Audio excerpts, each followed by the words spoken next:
வணக்கத்தை தெரிவித்துக் கொள்கின்றேன். பேரன்பும் பெருமதிப்புக்கும் உரிய இன்றைய இந்த தமிழாய்வு உரை பொழிவு நிகழ்ச்சியினை அரும்பாடுபட்டு ஒரு குறுகிய காலத்தில் நான் இங்கு சுங்கைப்பட்டாணிக்கு ஒரு திருமணம் நிமித்தமாக வருகின்ற சூழலில் ஏற்பாடு செய்திருக்கின்ற இந்த நிறுவனத்தின் உரிமையாளர் தகைமைக்குரிய ஐயா திருப்பதி அவர்களே, இங்கு வருகை அளித்திருக்கின்ற இந்த மாவட்ட கல்வி துறையின் பொறுப்பாளர் ஐயா கணேசன் அவர்களே, மற்றும் இதற்கு முன்னால் பணியாற்றிய கல்வித்துறை சார்ந்த பொறுப்பாளர்களே, ஆசிரிய பெருந்தகைகளே, எனக்கு அறிந்த முகங்கள் பலர் இங்கு உள்ளனர். ஐயா விரிவுரைஞர் குமரன் அவர்கள், ஐயா கவிஞர் செந்துரை கவிஞர் அவர்கள், ஏனைய பெருமக்கள், மலேசிய தமிழ்நெறி கழகத்தின் தேசிய உதவித் தலைவர் மன்னன் அவர்கள், ஐயா குமரன் அவர்கள் மற்றும் வருகை தந்திருக்கின்ற பெருமக்கள், உங்கள் அனைவரையும் நான் நெஞ்சார்ந்து போற்றி வணங்கி என்னுடைய உரையை தொடங்குகின்றேன். இங்கு நான் உரையாற்றுவது இது இரண்டாவது முறை. உரையாற்றுவது இரண்டாவது முறை என்றால், முதன் முறை தமிழ்நாட்டிலிருந்து புலவர் செந்தலை கௌதமனார் அவர்கள் வருகின்ற பொழுது அவரை ஆற்றுப்படுத்தி இங்கு நான் ஏறக்குறைய ஒரு 2-3 மணித்துளிகள் நான் உரை நிகழ்த்தியிருப்பேன். இந்த முறை இந்த தமிழ் சார்ந்த சிந்தனைகளை இங்கு எடுத்துரைக்க வேண்டும் என்ற நிலையிலே நான் சற்று விரிவாக பேசலாம் என்று நான் கருதுகின்றேன். உங்களுடைய பொறுமையையும் உங்களுடைய காலச்சூழலையும் நான் கருதியே என்னுடைய உரை கட்டமைப்பை வைத்துக் கொள்வேன். மிக குறுகிய காலத்தில் இந்த ஏற்பாடு நடத்தி அந்த ஏற்பாட்டினை செய்திருக்கின்ற வேளையிலே ஐயா திருப்பதி அவர்களுடைய வேண்டுகோளை ஏற்று நீங்கள் அனைவரும் வந்திருப்பதே உள்ளபடியாக எனக்கு மிகப்பெரிய மகிழ்ச்சியை பேருவகையை தருகின்றது. எல்லா சொல்லும் பொருள் குறித்தனவே என்பது தொல்காப்பியம். தொல்காப்பியம் என்பது ஐயா சீனி நயனாமுகத் அவர்களுடைய அந்த பாடலை நீங்கள் செவிமடுத்தீர்கள். காப்பியனை ஈன்றவளே என்றுதான் முதல் பாட்டே இருக்கும். காப்பியனை ஈன்றவளே, இந்த தமிழ் தாய்க்கு தலைமகனாக இன்றைய காலகட்டத்தில் சொல்ல வேண்டுமென்றால், வரலாற்று அடிப்படையில் சொல்ல வேண்டுமென்றால், நமக்கு இந்த இலக்கண பெரும்புலவராக வீட்டிருந்த பெருமகனார் தொல்காப்பியர் தான். மற்றவரெல்லாம் அவருக்கு பிற்பாடு தான். அதற்கு முந்தையவராக பலர் குறிப்பிடுகிறார்கள். ஆனால் அப்படி முந்தையவராக குறிப்பிடப்படுகின்ற பலருடைய முழு நூல் எதுவுமே நம் கைக்கு கிட்டவில்லை. நம் கைக்கு கிட்ட இருக்கின்ற ஒரு முழு நூலாக இருப்பது தொல்காப்பியம் மட்டுமே. மொத்தம் 1610 நூற்பாக்கள் தொல்காப்பியத்தில் இருப்பதை நீங்கள் பார்க்கலாம். எழுத்ததிகாரம், சொல்லதிகாரம், பொருளதிகாரம் என்று அது வகைப்படுத்தப்பட்டிருக்கும். இவ்வாறு எழுத்ததிகாரம், சொல்லதிகாரம், பொருளதிகாரம் என்று வகைப்படுத்தப்பட்ட இந்த தொல்காப்பியத்தை தொல்காப்பியமே இவ்வாறான வகைப்பாட்டுக்குரிய நூலினை எவ்வாறு அது பகுக்கிறது என்றால், பிண்ட நூல் என்று வகைப்படுத்துகிறது. பிண்டம் என்றால் 3 வகையாக வகைப்படுத்தப்பட்ட நூல்களை எல்லாம் பிண்டம் என்று சொல்வார்கள். பிண்டம் என்று இன்னொரு பொருள் இருக்கிறது, அந்த பிண்டத்தை இது குறிப்பிடவில்லை. 3 வகையாக வகைப்படுத்தப்பட்டது தொல்காப்பியத்தில் உள்ள குறிப்புத்தான். அந்த தொல்காப்பியத்தில் 1610 பாடல்கள், அதுவே இன்றைக்கு நமக்கு முழு முதல் இலக்கண நூலாக இருக்கிறது. ஆனால் அந்த தொல்காப்பியத்தை பற்றி குறிப்பிட்ட மொழிஞாயிறு தேவனைய பாவாணர் அவர்கள் இந்நூல் சார்பு நூல் என்று எழுதுவார். அது நமக்கு மிகப்பெரிய அதிர்ச்சி. அதாவது சார்பு நூல். நூல்கள் மொத்தம் 3 வகையாகத்தான் வகைப்படுத்தப்பட்டிருக்கின்றன.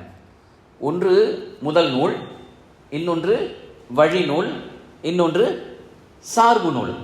இந்த 3 வகைப்பட்ட நூல்களிலேயே பாவாணர் குறிப்பிடுகின்ற பொழுது சார்பு நூல், பிற்பாடு 3ஆவதாக தொகுக்கப்பட்ட இந்த சார்பு நூல் இருக்குல்லையா, அந்த சார்பு நூலையே பார்த்து எழுதப்பெற்ற ஒன்றுதான் சார்பு நூல் என்பது. அப்படின்னா இன்னும் பிந்தியது என்று பொருள்.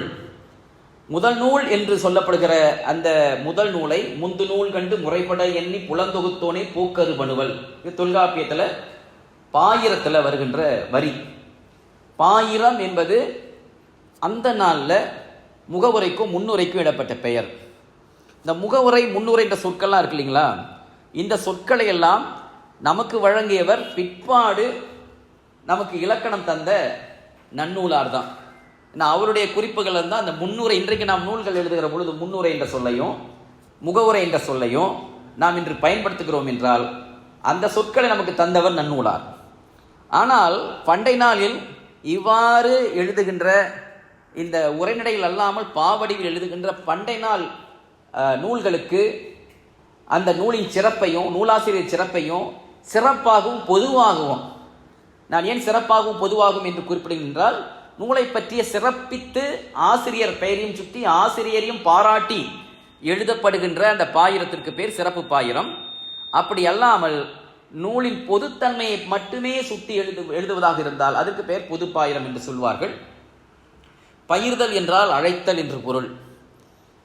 அழைப்பது, வந்து பாருங்கள், படியுங்கள், இனிமையை பருகுங்கள் என்று அழைத்து அழைத்து பிறரை வரவழைத்து இதனுடைய இன்பத்தை ஊட்டுகின்ற நிலையிலே ஆசிரியருடைய மாணவரோ அல்லது ஆசிரியருடைய மகனோ ஆசிரியருடைய நண்பரோ அந்த நூலின் சிறப்பினை, ஆசிரியரை பற்றிய சிறப்பினை அழைத்து படிக்கச் சொல்லுவதற்கு பெயர் பயிர்தல்.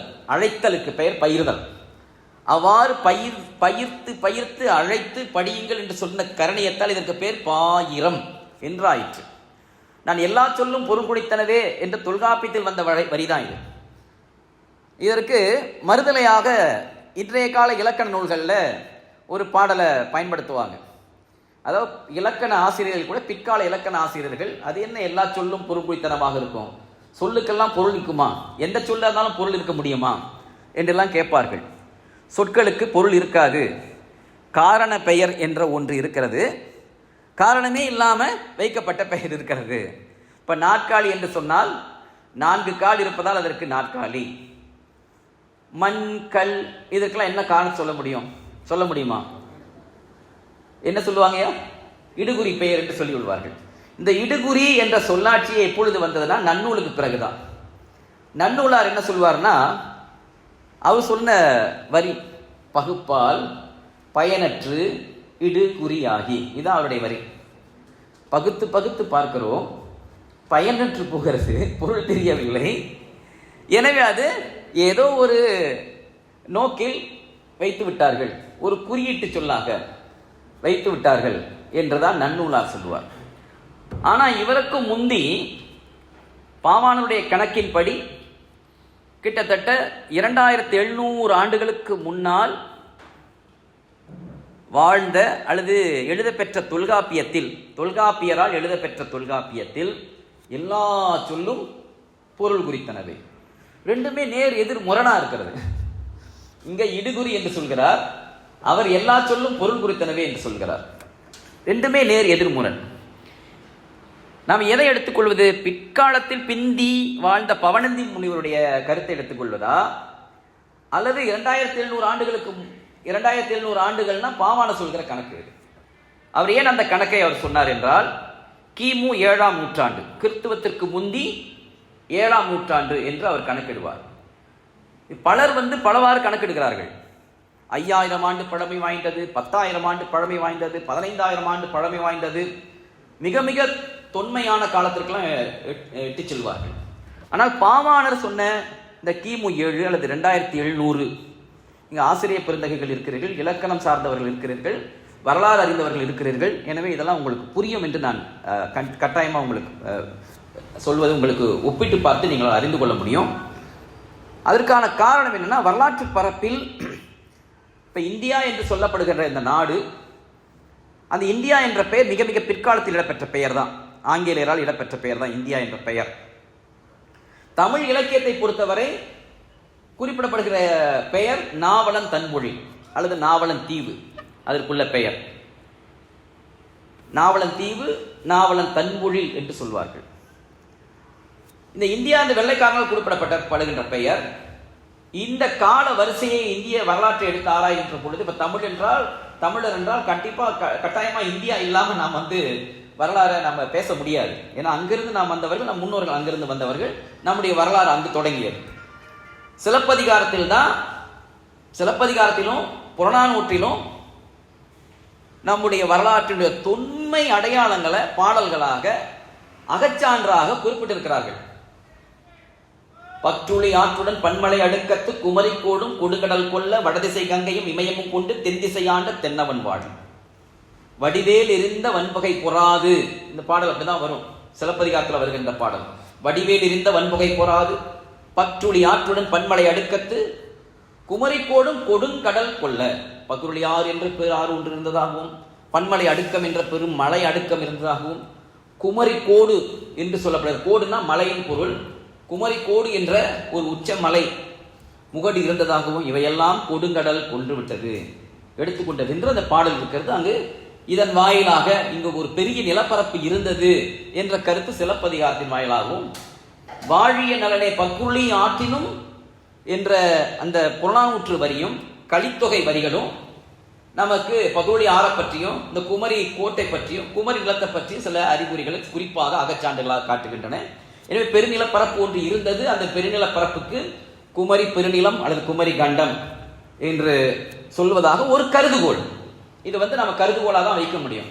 இதை ஒரு அறிவியல் படி நிறுவிய ஒரு சான்றாக நாம் சொல்ல முடியாது. ஆனால் அந்த கருதுகோளை நம்மவர்கள் இலக்கிய சான்றுகள் வழி நிறுவி வருகின்றார். இதனுடைய வரலாறு. எனவே இந்த இந்திய நிலப்பரப்புக்குள் இருவேறு பண்பாட்டு தாக்கங்கள் வரலாற்றில் உள்ளன. ஒன்று ஆரிய பண்பாடு, இன்னொன்று தமிழர் பண்பாடு. இந்த ஆரிய பண்பாடு என்பது வந்தேறு பண்பாடாகத்தான் வரலாற்றில் குறிப்பிடுகிறார்கள். அவர்கள் வந்த காலகட்டம் ஏறக்குறைய கிமு 10ஆம் நூற்றாண்டு என்று வரலாற்றில் சொல்லப்படுகிறது. கிமு 10ஆம் நூற்றாண்டு என்றால் தொல்காப்பியத்தில் இடம்பெற்ற ஒரு பா நடை அல்லது பா வரி, வடவெழுத்து ஒரு ஈ வட சொற்கிளவி அப்படின்னு ஒரு வரி வரும். தொல்காப்பியத்தை பார்த்தீங்கன்னா தெரியும். வடவெழுத்து ஒரு ஈ, ஒரு ஈனா நீக்குங்க. வட எழுத்து, இப்ப எழுத்துனா நாம எடுத்தெடுப்பில் நாம் கருதுகிற நம் மனக்கண்முன் வருகின்ற பொருள் என்னன்னா கையால் எழுதுகிற எழுத்து என்று கருதுவோம். ஆனா எழுத்துன்னா தொல்காப்பியத்தின்படி உண்மையான பொருள் என்னன்னா ஒலி என்றுதான் பொருள். உள்ளத்திலிருந்து எழுகின்ற, கருத்தாக எழுகின்ற அந்த ஓசை என்றுதான் பொருள். ஓசை இல்லாமல் மொழி இல்லை. மொழிக்கு எண்ணங்கள் அடிப்படை, எண்ணங்களின் தொகுப்பு கருத்து இருக்கும், அந்த உள்ளத்தில் உதிக்கும். அந்த கருத்தை நாம் பிறருக்கு வெளிப்படுத்துகிறோம். வெளிப்படுத்துகிற பொழுது பேச்சாக, உணர்ச்சியாக, மொழியல்ல முதல் கட்டமாக உணர்ச்சியாகத்தான் அவையெல்லாம் எழுந்தன என்று சொல்வார்கள். பிறகு அவற்றை தொகுக்கிற பொழுது அந்த ஓசைகளை தொகுத்து பொருள் நிமித்தமாக அவை படிப்படியாக அதுக்கு ஒரு கூறுதலற வளர்ச்சி இருக்கும். கூறுதலற வளர்ச்சி என்றால் ஒரு திரிவாக்க வளர்ச்சி. திரிவாக்க வளர்ச்சி என்றால் ஆங்கிலத்தில் இவலோஷன் கோட்பாடு என்று சொல்வார்கள். அந்த இவலோஷன் அமைப்பு முறை மொழி ஒளி அமைப்புல கூட ஏற்படும். இதை எப்பொழுது நாம் உணர்ந்து கொள்ளலாம்னா இந்த வேர்ச்சொல் ஆய்வு அடிப்படையில் பார்க்கிற பொழுதுதான் இதை நாம தெளிவாக உணர்ந்து கொள்ள முடியும். இதை மொழிஞாயிறு தேவனைய பாவாணரும், அவர் காலத்துல அவருக்கு முந்தி மாகரல் கார்த்திகேயனார் என்கிற ஒரு பேரறிஞரும், அதே வேளையில சுவாமி ஞானப்பிரகாசர் அடிகளார், ஞானப்பிரகாசர் ஈழத்தில் உள்ளவர், அவர் செய்த மிகப்பெரிய ஆய்வுகளும், அவர்களுக்கு முன்னோடியாக இந்த திராவிட மொழிகளின் ஒப்பிலக்கணம் எழுதிய கால்டுவெல்ட் அவர்களுடைய ஆய்வு குறிப்புகளும் இவையெல்லாம் நமக்கு மிகப்பெரிய ஒரு வழிகாட்டல்களாக இருந்தன. இந்த வேர்ச்சொல் ஆய்வு பற்றிய நெறிமுறைகளை எல்லாம் மிக ஆழமாக ஆராய்ந்து தம் வாழ்நாள் முழுவதும் இரவு பகலாக எண்ணி எண்ணி எண்ணி எண்ணி ஒரு நொடி பொழுது கூட வீணாக்காமல் அதற்காகவே தம்மை ஒப்படைத்து வாழ்ந்த பெருமகன் தான் தேவனைய பாவாணர். அவருடைய நூல்களை படித்தீங்கன்னா கட்டாயமா இதெல்லாம் நாம் தெரிந்து கொள்ள முடியும். எனவே எண்ணம் இல்லாமல் கருத்தில்லை, கருத்தில்லாமல் பேச்சு ஒலி என்பது இல்லை. அதற்கு ஒரு புற வடிவம் கொடுக்கிற பொழுதுதான் எழுத்து என்று உருவாகும். அதையும் எழுத்து என்பார்கள். ஏன் எழுத்து என்று சொல்கிறார்கள்? வரி வடிவம்னு சொல்லணும், ஆனால் அதனையும் எழுத்து என்பார்கள். ஏனென்றால் இழுப்பதால் எழுந்தது எழுத்து, எழுவதால் எழுந்தது எழுத்து. ரெண்டு வகையான வினை அமைப்பு முறையில இந்த எழுத்து என்ற சொல் உருவாகும். ஓசை எழுப்புகிறது, அது எழுத்தாயிற்று. அதே போல கையால் பற்றி நாம் வரி வடிவம் உருவத்தை கொடுக்கிறோம், அதுவும் எழுத்தாயிற்று. இன்றைக்கு எழுத்து என்றால் இந்த வரி வடிவத்தை குறிக்கின்ற ஒன்றாக ஆகிவிட்டது. நாம் அதை தான் உணர்ந்து கொள்றோம். ஆனால் ஓசை என்பது தொல்காப்பியத்தை பார்த்தாதான் நமக்கு தெரியும். எனவே அதில் சொல்கிறார், வடவெழுத்து ஒரு ஈ என்றால் வட ஓசையை, வட ஒளியை நீக்குங்கள், நீக்க வேண்டும். நீக்குக, ஒரு ஈனா நீக்குக, இரியினால் நீக்குக. ஒருவுதல்னா கழட்டி விடுங்கன்னு பொருள். இப்போ உருவுறோன்னு சொல்றோம் இல்லையா, அது ஒருவுதல். இரி என்றாலும் நீக்குதல். இந்த இரி என்ற சொல்ல எங்க நாம் பயன்படுத்துறோம்? ஆசு இரியர், மாசுகளை, குற்றங்களை, குறைகளை நீக்குபவர். அங்கு இரியர் என்ற சொல்ல பயன்படுத்தும். இரு என்ற வேர். அர் என்ற வேரும் அறுத்தல் பொருளை காட்டும், இர் என்ற வேரும் அறுத்தல் பொருளை காட்டும். இந்த ரெண்டும் தான் ரம்பத்துக்கு அடி. ரம்பம் இல்லைங்களா, ரம்போன்னு பேச்சு வழக்கில் சொன்னது. ஆனா உள்ளபடியான அந்த சொல்லினுடைய மூல வடிவம் வந்து அரம்பம் என்று இருத்தல் வேண்டும். அறம் சொல்றோம் இல்லையா, அறம் அறுப்பது தான் அறம். அதுக்கு இடையில ரகரம், அறுப்பது அறம். அதனுடைய வேர் அறம். அரி என்றால் வெட்டுதல், அறிதல், வெட்டுதல். அறிவால் அருவால் என்று ஆகிய. அதே போல ஏன் அரிமா என்ற சொல் வந்தது?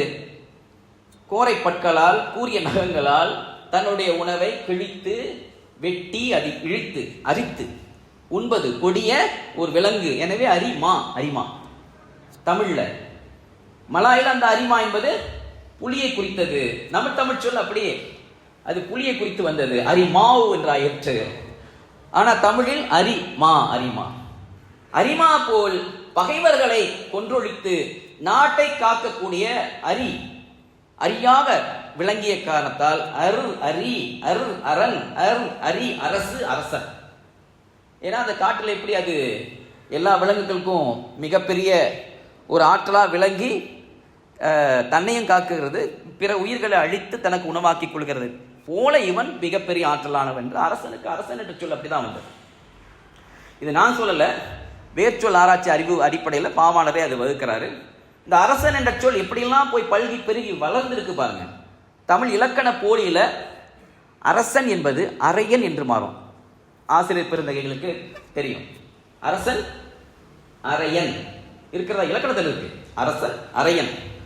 இந்த அரையன் என்ற சொல்லுதான் இப்ப தெலுங்குல ராயன் என்று இருக்கிறது. கிருஷ்ணதேவராயர் ராயன் அரசன் அரையன் ராயர்.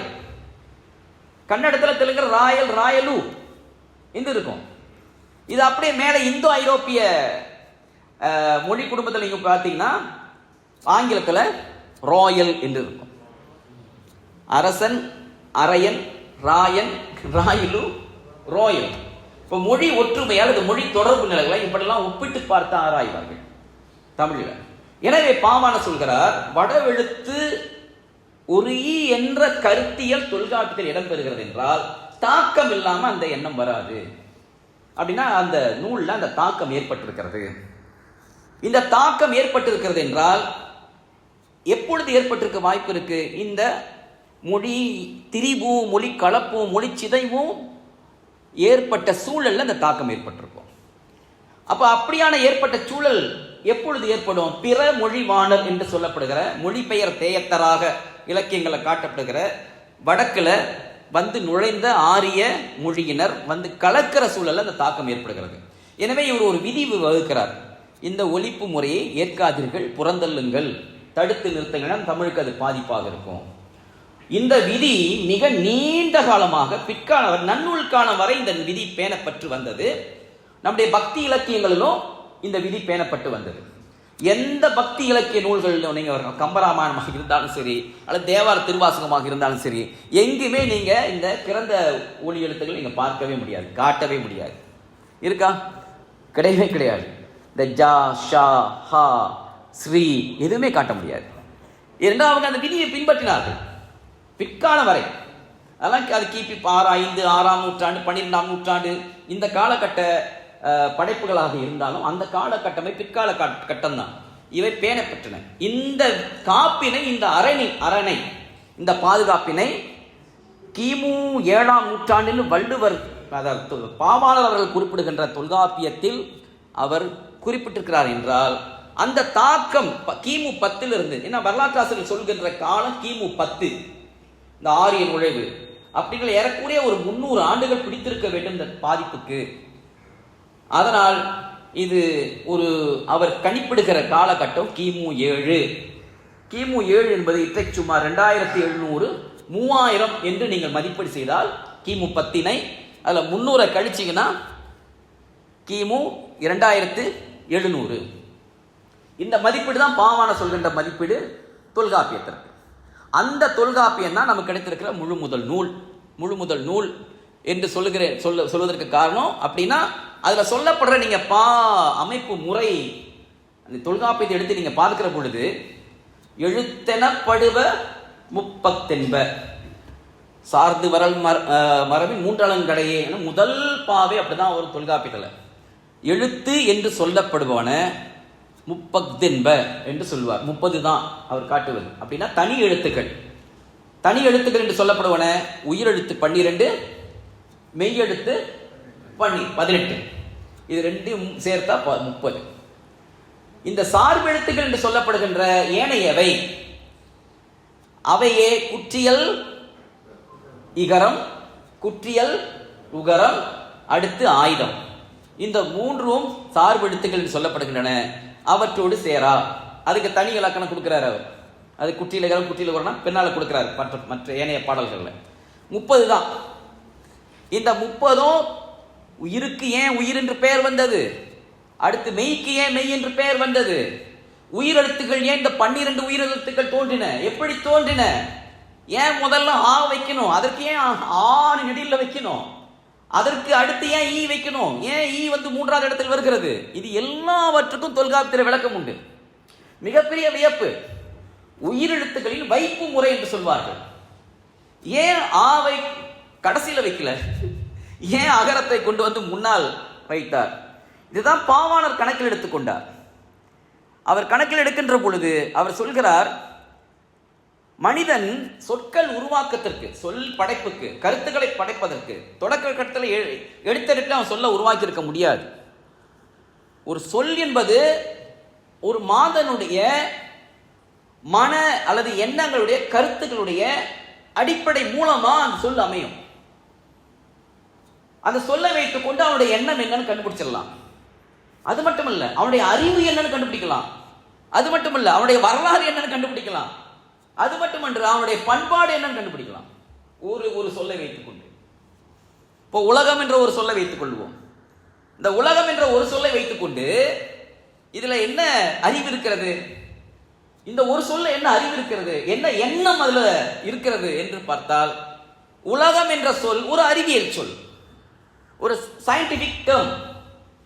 அந்த உலகத்தில் நீங்க உலகு உலகம், இந்த உலகம் என்ற சொல்லை எடுத்துக்கொண்டு அது உருண்டை என்ற பொருளை தரும், அது சுற்றி கொண்டிருக்கிறது என்ற பொருளை தரும். சுழன்று கொண்டிருப்பது, உருண்டையாக இருப்பது என்ற பொருள் அது தரும். நீங்க உருட்சி பொருள்ல, உருண்டை பொருள் அவர்கள் எல்லா சொல்லும் எடுத்து பாருங்க. பையன் எங்கெங்க இருக்கிறான், அவன் உலாவிக்கிட்டு இருப்பான். எங்கேயாவது எங்கெங்க போயிருக்காங்க, சுற்று உலாவுக்கு போயிருக்காங்க. சுற்றுலா, உழவல், உழவுதல், உலா எல்லாம் சுற்றுதல் பொருளை காட்டுவது. உழவு, உழல் என்ற சொல்லு, சுழல் என்றெல்லாம் வந்து சுழற்சி பொருள், வட்ட பொருள். அலமரல் என்றாலும் சுற்றுதல் என்று பொருள். திருக்குறள் சொல் வரும். சுழன்றும் ஏற்பின்னது உலகம். 2000 ஆண்டுகளுக்கு முன்னால வள்ளுவன் சொல்கிறான், சுழன்றும் ஏற்பின்னது உலகம். சுழன்று கொண்டிருப்பது உலகம், அது ஏருக்கு பின்னால் இருக்கிறது. உழவு தொழிலை அடிப்படையாக சொல்லுகிற பொழுது அங்க அந்த அறிவியல் செய்தி அவன் சொல்லுகிறான்.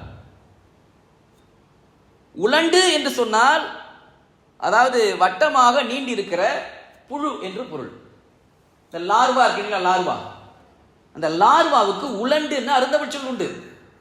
நாமெல்லாம் லார்வா ஈ லா இர் வா அப்படின்னு எழுதிடுவாங்க, லார்வா என்று எல்லாம் வெறும் லார்வான்னு போட்டுருவாங்க. ஆனா எத்தனையோ 1000 ஆண்டுகளுக்கு முன்னால இது உலண்டு லார்வாவுக்குள்ள தமிழர் வைத்த பெயர். இதை அறிந்திருக்க மாட்டாங்க. உலகம் என்றால் உருட்சி என்று பொருள், உலகம் என்றால் சுற்றுதல் என்று பொருள், உலகம் என்றால் உருண்டை என்று பொருள். இப்ப அந்த சொல்லுக்குள்ள இது உருண்டையானது என்ற கருத்து இருக்குல்ல. ஆனா உலகம் உருண்டை என்ற கருத்து எப்பொழுது உருவாக்கப்பட்டது? அறிவியல் அடிப்படையில். எந்த காலகட்டம்? அதை நிறுவியவராக காட்டப்படுகின்றவர் கலீலியோ. அதுதான் அறிவியல் சான்று அடிப்படையில் நிறுவியவராக காட்டப்படுகிறார். கலீலியோ தான் காட்டப்படுகிறார். அறிவியல் அவர் பேர் தான் குறிப்பிடுவாங்க. ஆனா உலகம் என்ற சொல் உருவானது கலீலியோ காலத்திலையா? எத்தனையோ 1000 ஆண்டுகளுக்கு முன்னால கம்பராமாயணத்தில், பிற்கால 12ஆம் நூற்றாண்டில் கம்பராமாயணத்தில் இருக்கிறது, திருக்குறளில் இருக்கிறது, நம்முடைய சங்க இலக்கிய கழக இலக்கிய நூல்கள் இருக்கின்றன. பல்லாயிரம் ஆண்டுகளுக்கு முன்னாலே இந்த நூல்கள் உலகம் என்ற சொல் இருக்கின்றன என்றால், அந்த சொல்லுக்குள்ளேயே இது உருண்டை, சொல்லுக்குள்ளேயே சுழன்று கொண்டிருக்கிறது என்ற கருத்து அங்கு சொல்லப்பட்டிருக்கிறது என்றால், அந்த சொல் எப்படி எந்த அளவுக்கு நுட்பமாக நுண்மையாக ஆழமாக ஆய்வு செய்ய பெற்று அல்லது மிக நுட்பமான கருத்தமைவோடு அது உருவாக்க பெற்றிருக்கும். இதை நம்ம உணர்ந்து பார்க்கணும். இது ஒரு சொல் இல்லை, இது ஒரு சொல் மட்டும் நான் சொல்லலை. இது போல பல்லாயிரக்கணக்கான தமிழ் சொற்கள் ஒன்று ஒன்று எடுத்து நாம விளக்கி காட்ட முடியும். அதற்குள்ள சரி, இந்த சொல்லை நாம் பயன்படுத்தவில்லை, இந்த சொல்லை இன்றைக்கு நாம் இழந்து விட்டோம் என்று கருதி கொள்வோமே. இன்று யாரும் உலகம்னு பயன்படுத்துறதில்லை, எல்லாமே வேர்ல்ட், எல்லாமே ஏர்த் இப்படி பயன்படுத்திட்டு இருக்காங்க வைத்துக்கொள்ளும். சொல்லே தெரியல, வருகின்ற தலைமுறைக்கு உலகமே தெரியலன்னா இந்த உலகம் என்ற ஒரு சொல்லின் மறைவினால் என்ன மறைஞ்சு போகும் தெரியுங்களா? இந்த இனம் கொண்டிருந்த நுட்பமான அறிவியல் செய்தி மறைஞ்சு போகும். இந்த இனத்திற்கு இந்த அறிவு உண்டு என்ற வரலாறு தெரியாது. வருகின்ற தமிழனுக்கு என்ன தெரியும்? தமிழ் என்ன அறிவியலா இருக்கு? தமிழ் என்ன அறிவியல் மொழியா? தமிழ் சயின்டிபிக் லாங்குவேஜா? இல்லை தமிழனுக்கு அறிவு இருக்கா? இவனுக்கு என்ன அறிவு உண்டு, இவனுக்கு என்ன அறிவியல் இருக்கிறது என்றெல்லாம் கேட்டுக்கிட்டு இருக்கிறாங்க. இப்பொழுதே கேட்க தொடங்கி விடுவார்கள். அது மட்டுமன்று, கோள் என்ற ஒரு சொல்லை எடுத்துக்கொண்டீங்கன்னா, கோள், இந்த கோள் பிளானட், கிரகம்ன்ற வடச்சொல்ல சொல்லுவாங்க, தமிழ்ல அதுக்கு பேர் கோள். கோள்னா என்ன தெரியுங்களா பொருள்? கோள்னா வட்டம்னு பொருள், உருண்டைன்னு பொருள். 2 லகரமும் பயன்படுத்துவோம். இந்த சின்ன இல் சொல்றோம்ல, அந்த இல்லும் பயன்படுத்துவோம், இந்த நடு இல்னு சொல்றதும் பயன்படுத்துவோம். ரெண்டுமே இடநிலை வேறுபட்டு நிற்கும். 2க்குமே வட்ட பொருள் தான் வரும், 2க்குமே. அது கோல் வட்டமா இருக்கிறனால கோழி, கோழி குண்டு, குண்டு கோழி. அது அப்படியே மலாயில கூலி என்று ஆகும். வட்டப்பொருள் எப்படி வட்டப்பொருள் வந்தது நான் பிறகு சொல்றேன். அதாவது தமிழ்ல நான் சற்று முன்பு சொன்ன உணர்ச்சி ஒளிகளால் தான் கருத்துகள் பரப்பப்பட்டன. முதல் கட்டத்தில் மாந்தன் காட்டு விலங்காண்டியா இருந்து அவன் தன்னுடைய உணர்வுகளை வெளிப்படுத்துகிற பொழுது கத்தி தான் வெளிப்படுத்துவான். ஆ ஈ ஓ. இந்த தோட்டப்புற மக்கள்லாம், நீங்க அந்த காலத்துல தோட்டப்புறங்கள்ல மர வரிசை நட்டிருப்பாங்க இல்லைங்க, அந்த மர வரிசைக்கு என்ன பேர் தமிழ்ல? தோட்டத்துல ஐயா நிறை. அருமையான தமிழ் சொல் நிறை. படிப்பறிவில்லாத அந்த தோட்டப்புற மக்கள் பயன்படுத்தி அருந்தமிழ் சொல் நிறை என்பது பத்தின்னு சொல்லுவாங்க. நிறை என்ற அந்த அருந்தமிழ் சொல் பயன்படுத்தினாங்க தோட்டப்புற மக்கள். அப்போ ஒரு நிறையில, 2வது நிறையில, 3வது நிறையில ஒருத்தர் வெட்டிக்கிட்டு இருக்காரு. பக்கத்துல பாக்குறாரு, யாருமே இல்லை. அவருக்கு ஒரு அச்சம் வந்து விட்டாரு. அச்சம் வந்து விட்ட சூழல் அவர் என்ன தெரியுமா செய்வாரு? ஆள் இருக்கிறாங்களா இல்லையான்னு கண்டறிவதற்காக என்ன செய்வாரு? ஓன்னு ஒரு ஓசை எழுப்புவார். அந்த காலத்துல வாழ்ந்த மூத்த தலைமுறைக்கு தெரியும். ஓன்னு ஓசை எழுப்புவாரு. நீங்க ஓ அப்படின்னு அவருக்குள்ளே எழுப்ப முடியாது, கத்தி தான் எழுப்பணும். கருத்து என்னங்க? இருக்கீங்களா இல்லையா? நான் இங்க வெட்டிக்கிட்டு இருக்கிறேன், யாரும் இருக்கீங்களா இல்லையா என்பதை தெரிஞ்சுக்கொள்ளணும். பக்கத்துல 2-3 நிறை தள்ளி இருக்கிறவருக்கு பார்க்க முடியாது. ஆனால் அவர் ஒளி கேட்டதும் அவர் நான் இங்க இருக்கிறேன், கவலைப்படாதீங்க, நான் அங்க இருக்கிறேன், இந்த இடத்துல முட்டிக்கிட்டு இருக்கேன்னா அவரும் ஓசை எழுப்புவார். அப்பொழுது சற்று உரத்து தான் அந்த ஓசை எழுப்ப முடியும். அப்ப என்ன பொருள்? உணர்ச்சியாக தம் கருத்தை வெளிப்படுத்தினார்கள். ஆ என்றும் ஈ என்றும் ஓ என்றும். நீங்க நெடில் 7ஐயும் நீங்க எடுத்து பார்த்தீங்கன்னா அந்த நெடில் 7ம் உணர்ச்சி ஒளிகளா இருக்கும். அதுக்குள்ள கருத்தும் இருக்கும், அதுக்குள்ள ஒரு பொருளும் இருக்கும். இப்ப மகிழ்ச்சியா சிரிப்பதற்கு, வாயை பிளந்து சிரிப்பதற்கு நம்ம என்ன சொல்லுவோம்? எப்படி சிரிப்போம்? ஆஹான்னு சிரிப்போம். சீற்றம் வந்தாலும் ஆ என்று சீற்றத்தை எழுப்புவோம். அதுவே மகிழ்ச்சியா இன்னும் அந்த ஆணு வாயை பிளந்து சிரிக்கின்ற பொழுது பிறகு நாம மென்மையா சிரிக்கிற ஒரு சூழல் வருகிற பொழுது அந்த வாயை மேலும் கீழே இறக்கி ஈனுவோம். அதெல்லாம் கேட்போம், என்னடா ஈனு இழிக்கிறேன்னு மற்றவங்க பார்த்து கேட்போம். இதெல்லாம் உணர்ச்சி ஒளிகள், மனிதன் தன்னுடைய உணர்வை ஏற்படுத்திய ஒளி. அதே போல தனக்கு துன்பம் வந்தாலும் சரி, குளிர் வந்தாலும் சரி, எழுப்புகிற ஓசை ஊ என்று, இதெல்லாம் உணர்ச்சி ஒளி. இதை என்ன சொல்லுவாங்க? Emotional sounds மொழியியல்ல வகைப்படுத்துவாங்க. ஆ அது மட்டும் இல்ல, மனிதன் மூடிய வாயை பிளந்து அவன் ஒரு ஓசை எழுப்ப வேண்டும் என்றால், மூடிய வாயை பிளந்து ஓசை எழுப்பினா என்ன ஓசை ஏற்படும்? இப்படி பிளந்து ஆதான் வரும். எனவே நீங்க ஏன் உயிரெழுத்துக்கள்ல முதல்ல ஆ வருதுன்னா, மூடிய வாயை பிளந்தாலே எழுப்புகிற ஓசை ஆதான். அப்ப அதுதான் முதலாவதா வரும். எனவேதான் அகரத்திற்கு முதல் என்ற பொருள் வந்தது. அகரத்திற்கு முதல் என்ற பொருள் வந்ததற்கு அதுதான் காரணம். ஆன்னு குறுகி எழுப்ப மாட்டாங்க, ஆன்னு நெட்டித்து எழுப்புவாங்க. அதுதான் இயற்கை. குறுகி எழுப்புறது இயற்கை இல்லை. முதல்ல குற்றொலி அது குறியில் வராது, நீண்டு தான் வரும். ஏன்னா உணர்ச்சி எழுப்புகிறார்கள். இப்ப தொலைவாக ஒருவர் இருக்கிறார், தொலைவாக ஒரு பொருள் இருக்கிறது என்று சொல்ல வேண்டும் என்றால் அவனுக்கு சொல்லு உருவாக்கப்படலை, அது தொலைவாக இருக்கிறது என்றால் அந்த தொலைவை உணர்த்துகின்ற அந்த வாய் அசைவும் அல்லது ஓசையும் எதுவாக இருக்குன்னா வாயை பிளந்து காட்டணும். அப்பதான் அவனுக்கு உணர்த்த முடியும் தொலைவாக இருக்கிறது. அப்படி தொலைவாக இருக்கின்ற ஒன்றைக்காக அவன் வாயை பிளந்து காட்டினான், அது ஆ என்று வந்தது. தொலைவாக இருக்கக்கூடிய ஒன்றை சுட்டுவதற்காக வாயை பிளந்து ஆன்னு விரித்தால் தொலைவுன்னு பொருள். நீங்க கொஞ்சம் நுட்பமா இதை மனத்தில் வைத்துக் கொள்ளுங்க. அப்படி தொலைவாக இருக்கக்கூடிய சுட்டுகின்றான். பிளந்த வாயை பிறகு அப்படியே இறக்குகின்றான். இறக்கி ஒட்டுகிற பொழுது ஒட்டல, முழுசா ஒட்டல, இறக்கிய பிறகு அப்பொழுது எழும்புகிற ஓசையா என்ன வரும்னா ஈன்னு வரும். இது என்ன ஆகிறது? அகன்று விட்டது. அகன்றது பிறகு நெருங்கி ஒட்டி வருகிறது, நெருக்கமாக இருக்கிறது. எனவே நெருக்கமாக இருக்கின்ற பொருள்களையோ ஆளையோ சுட்டி சொல்வதற்காக எழுப்பிய ஓசையாக ஈ இருந்தது. அடுத்து ஆ ஈ, இந்த ரெண்டும் ஒன்று வாயை பிளக்கிறோம், ஒன்றை வாயை இறக்குகிறோம். அதற்கு அடுத்தாற் போல் வாயை முன்னால் குவித்தல் தான் வரும், அதுதான் இயல்பா வரும். ஊ, இது எங்கே போகிறது என்றால் முன்னால் போகிறது. எனவே முன்னால் இருக்கக்கூடிய ஒரு பொருளையோ ஆளையோ சுட்டி சொல்வதற்காக இந்த ஓசை ஊ எழும்பியது. 3 அடிப்படை ஓசைகள் இயல்பாக எழும்பின. ஒன்று அகன்றிருப்பதை சுட்டி சொல்வதற்கு, ஒன்று அருகில் இருப்பதை சுட்டி சொல்வதற்கு, ஒன்று முன்னால் இருப்பதை சுட்டி சொல்வதற்கு. இது ஏரணவியல் விளக்கம், அதாவது லாஜிக்கலான ஏரணவியல் சார்ந்த விளக்கம். இந்த 3ஐயும் தமிழ் இலக்கணத்தில் என்னன்னு சொல்லுவாங்க? சுட்டெழுத்து. சுட்டெழுத்துனா சுட்டு ஒளிகள் இல்லையா, சுட்டொளிகள். இந்த 3க்கும் சுட்டொளிகள். எப்படி சுட்டொளி? ஏன் ஆவதான் தொலைவாக இருக்கக்கூடிய ஒன்றா சுட்டுகிறார்கள்? ஏன் ஈய அருகில் இருக்கக்கூடிய ஒன்றுக்காக சுட்டுகிறார்கள்? ஏன் ஊவை முன்னால் இருக்கக்கூடிய ஒன்றுக்காக சுட்டுகிறார்கள் என்றால் அதுக்கு இதுதான் காரணம். வாயை பிளந்தால் அது தொலைவு என்று பொருள், வாயை அது பிளந்த வாயை கிட்டி கொண்டு வந்தால் அருகு என்று பொருள், முன்னால் குவித்தால் முன்னே என்று பொருள்.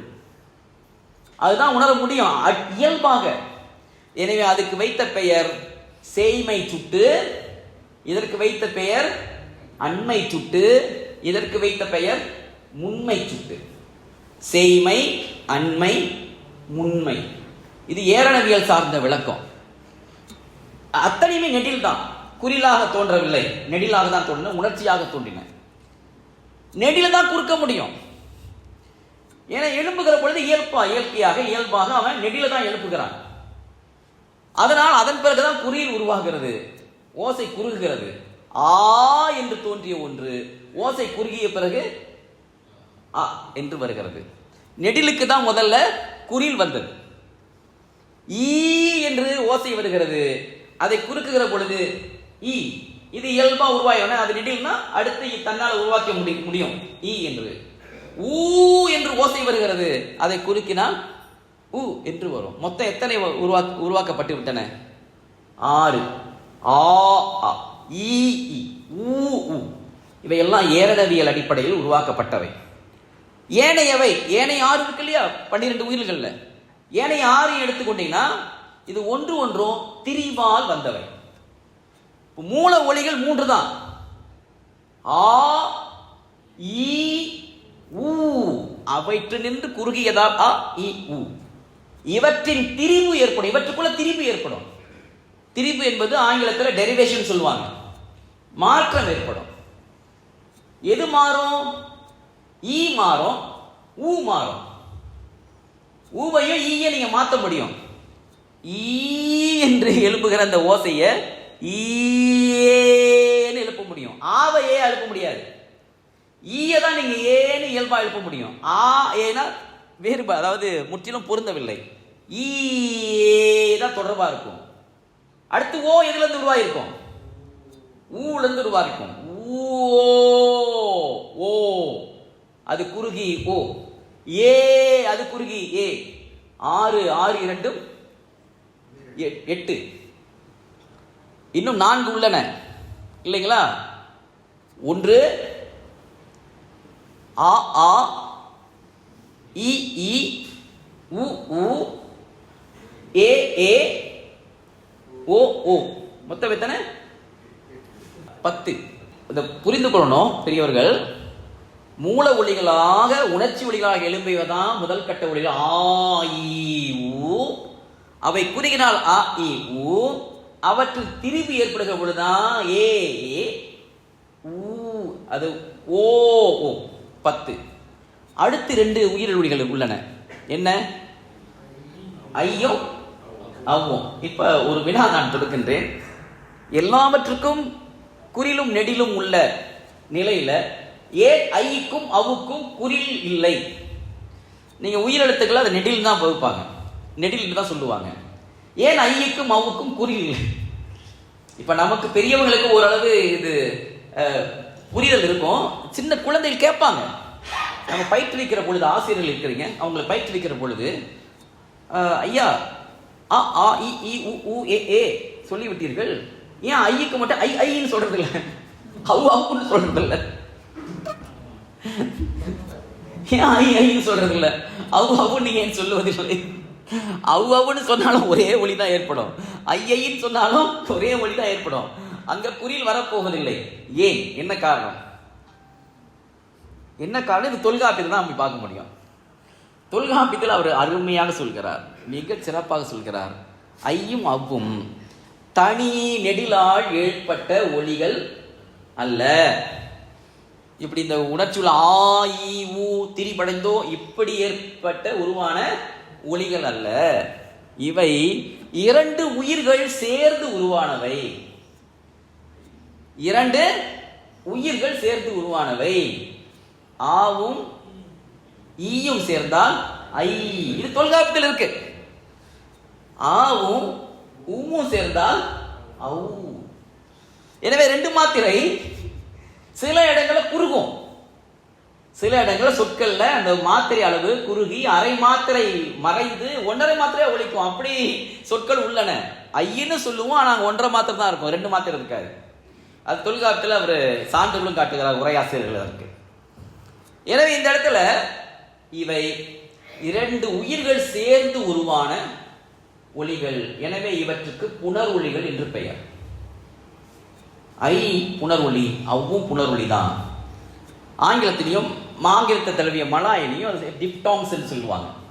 எனவே ஐயும் அவ்வும் டிப்டாங்ஸ், புணர் ஒலிகள். எனவேதான் அதற்கு குறில் தேவையில்லை. ஏன்னா குறிலும் குறிலும் சேர்ந்து இருக்கிறது. இன்னொரு குறில் அதற்கு உருவாகாது. நீங்க எப்படி பார்த்தாலும் உருவாக்க முடியாது. நெடிலாக இருந்து தான் குறில் உருவாக்க முடியாது. நெடிலாக இருந்து மாறியதல்ல, 2 குறில்கள் சேர்ந்து உருவான நெடில்கள். எனவே அதற்கு இதெல்லாம் வினாவா வரும். அதாவது கேட்கறத ஆய்வுக்கு எடுத்துக்கொள்வதாக இருந்தால் ஏன் சரி, ஏன் இவற்றை ஆவ முன்னால் வைத்தாங்க, அதுல ஏன் குறில முன்னால் வைத்தாங்க, அதை ஏன் நெடில வைத்தாங்க? நீங்க சொன்னீங்க ஆதான முதல்ல தோன்றிய உணர்ச்சி ஒலி அதுதானே முன்னால் வைத்திருக்கணும். அப்படித்தானே வைத்திருக்கணும். ஆனா அப்படி வைக்காம ஏன் ஆ என்ற குரலை முன்னால் வைத்தார்கள், ஏன் ஆ என்ற நெடிலை பின்னால் வைத்தார்கள்? அதற்கு என்ன காரணமா இருக்கும்? நாம் கொஞ்சம் யூகித்து பார்க்கலாம். என்ன விளக்கம் தொல்காப்பியத்தில் உரையாசிரியர்கள் ஐயா அவங்களுடைய விளக்கத்தை பார்க்கணும். இந்த நச்சினார்க்கினியர் என்கிற உரையாசிரியர்களை மிக மூத்தவராக சொல்லப்படுகின்றவர் இளம்பூரணர். அவர் தான் பழைய ஆள். இந்த உரைக்காரர்களை பழைய உரைக்காரர்கள் என்று சொல்வார்கள். புத்துரை வழங்கியவர்கள் இருக்கிறார்கள் பிற்பாடு. தொல்காப்பியத்திற்கு பின்னால மிக அண்மை காலத்தில் அதற்கு உரை எழுதியவர்கள் இருக்கிறாங்க. அப்படி உரை எழுதியவர்கள்ல குறிப்பிடத்தக்க ஒருவர் இளவழகனார்னு ஒருவர். அவர் ஆசிரியராக இருந்து தொல்காப்பியத்தில் கரைச்சி கொடுத்து அதற்கு உரை எழுதியிருக்கிறார்.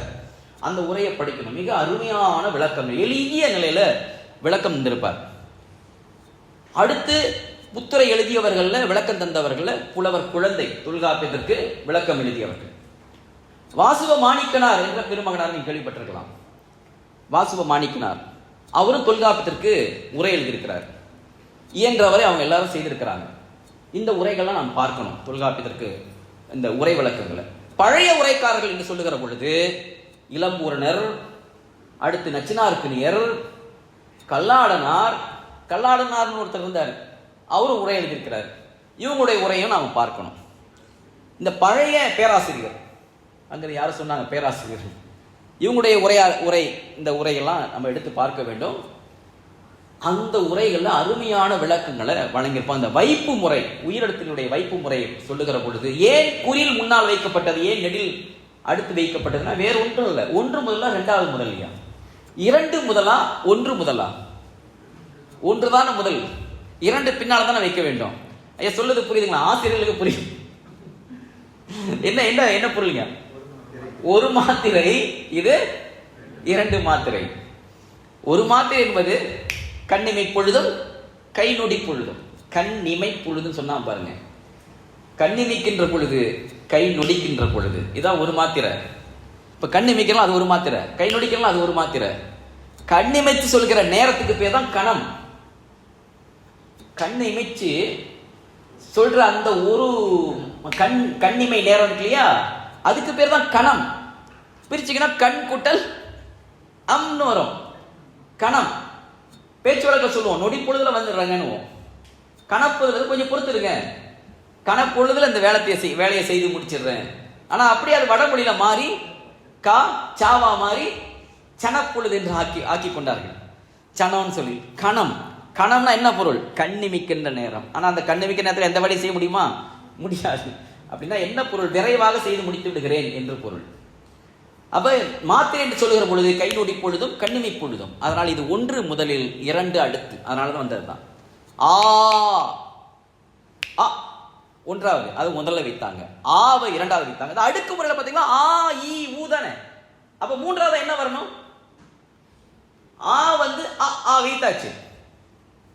மூன்றாவது என்ன வைக்கலாம்? ஆ இ ஊ தான் சுட்டொலிகள்.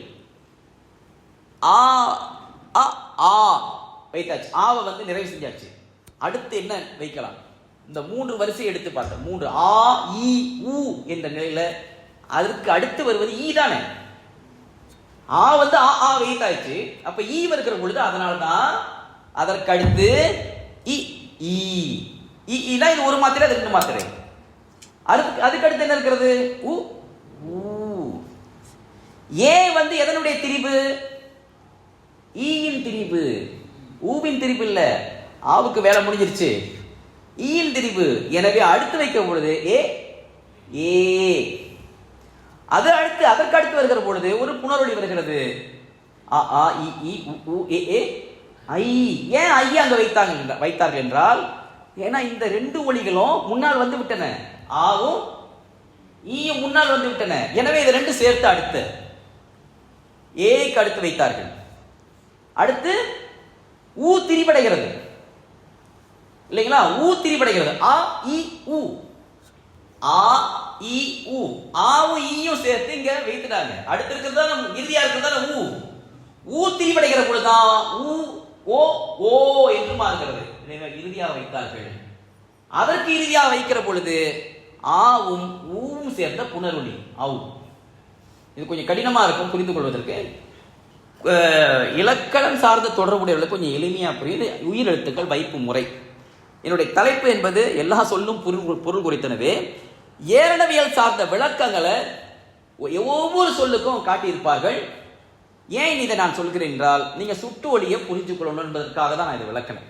இந்த விளக்கம் என்பது சுட்டொலிகளுடைய முதன்மை என்ன, சுட்டெழுத்துக்களுடைய மிக மிக தேவை என்ன என்பதை உணர்த்துவதற்காக தான். இப்ப ஆ என்பது சேய்மை சுட்டு என்று சொன்னோம்.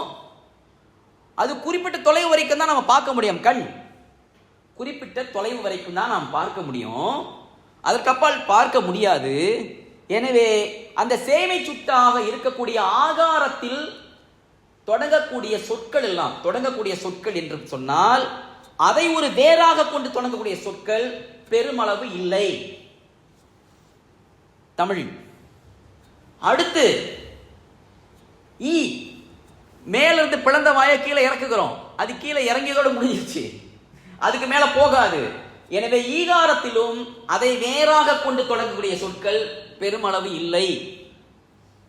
உங்களுக்கு வினா எழுப்பலாம், ஏன்னா மற்ற சொற்கள்லாம் இருக்கு, அதுக்கு வேற காரணம் இருக்கு.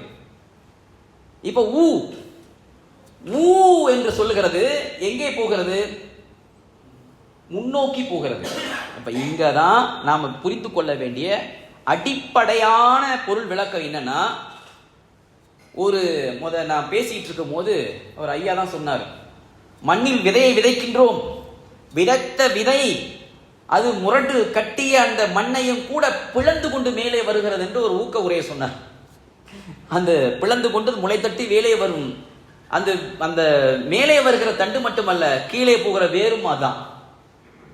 ஏன்னா கீழே வேறு போகிற பொழுது ஒரு விதையை மண்ணுக்குள்ள விதைக்கிற பொழுது அந்த வேர் முதல்ல கிளம்புகிறது.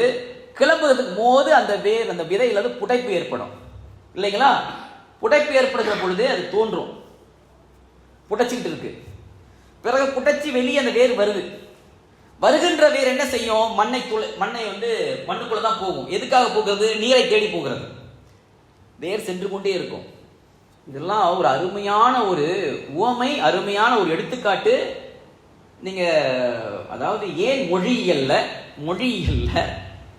ஏன் ஆங்கிலமாக இருந்தாலும் சரி, மலாயாக இருந்தாலும் சரி, தமிழாக இருந்தாலும் சரி, இந்த சொற்கள் எடுத்து ஆய்வு செய்கிற பொழுது எல்லாரும் என்ன பேசுவாங்கன்னா வேர் சொல் என்று தமிழ்ல சொல்லுவாங்க. என்ன காரணம்? ஆங்கிலத்தில் சொல்லும் போது ரூட் வேர்ட் அப்படின்னு ஆங்கிலம் சொல்லுவாங்க. மலாயில சொல்லும் போது கத்து அக்கார்னு சொல்லுவாங்க. கத்து அக்கார்னு ஏன் அதுக்கு சொன்னா? ரூட் வேர்ட் ஏன் சொன்னா? ஏன் வேர் சொல் சொன்னா? இந்த அடிப்படையான உவமையின் அடிப்படையில் தான். எப்படி ஒரு வேர் விதையிலிருந்து அது வெளியாகி மண்ணை துளைத்து கொண்டு அது முன்னோக்கி செல்கிறதோ, அது போலதான் சொற்களும் ஒரு வித்திலிருந்து விதையிலிருந்து பிறந்து அது பலவாக முன்னோக்கி செல்லும். அப்படி செல்கிற பொழுது இது ஒரு ஆழமான செய்தி. நான் ரொம்பவும் உங்களுக்கு அந்த கடினமான இடத்துக்குள்ள நான் உங்களை செலுத்த விரும்பல. நான் மேலோட்டமா சொல்லி இதை நிறைவு செய்கிறேன்.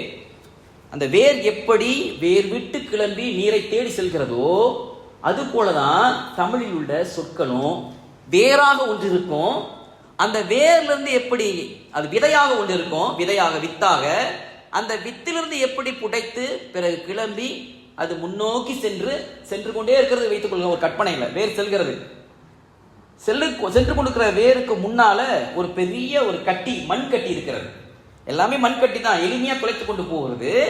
மண் கட்டி, கடினமான மண் கட்டி ஒன்று இருக்கிறது என்றால் அது நெருங்கி செல்கிறது. அப்ப என்னென்ன கருத்துகள் சொற்கள்ல பிறக்கிற கருத்து பாருங்க. வேற வைத்து ஒன்று தோன்றல், இன்னொன்று முன் செல்லல், புரியுதுங்களா? முன்னே செல்லல், சென்று கொண்டிருக்கிற ஒன்று பெரிய மண் கட்டியை போய் நெருங்குதல், கிட்ட போது நெருங்குதல், நெருங்கிய ஒன்று மேலும் சென்றால் அதை போய் தொடுதல், தொட்ட ஒன்று அந்த கட்டி மென்மையாக இருந்தால் போய் துளைத்தல்,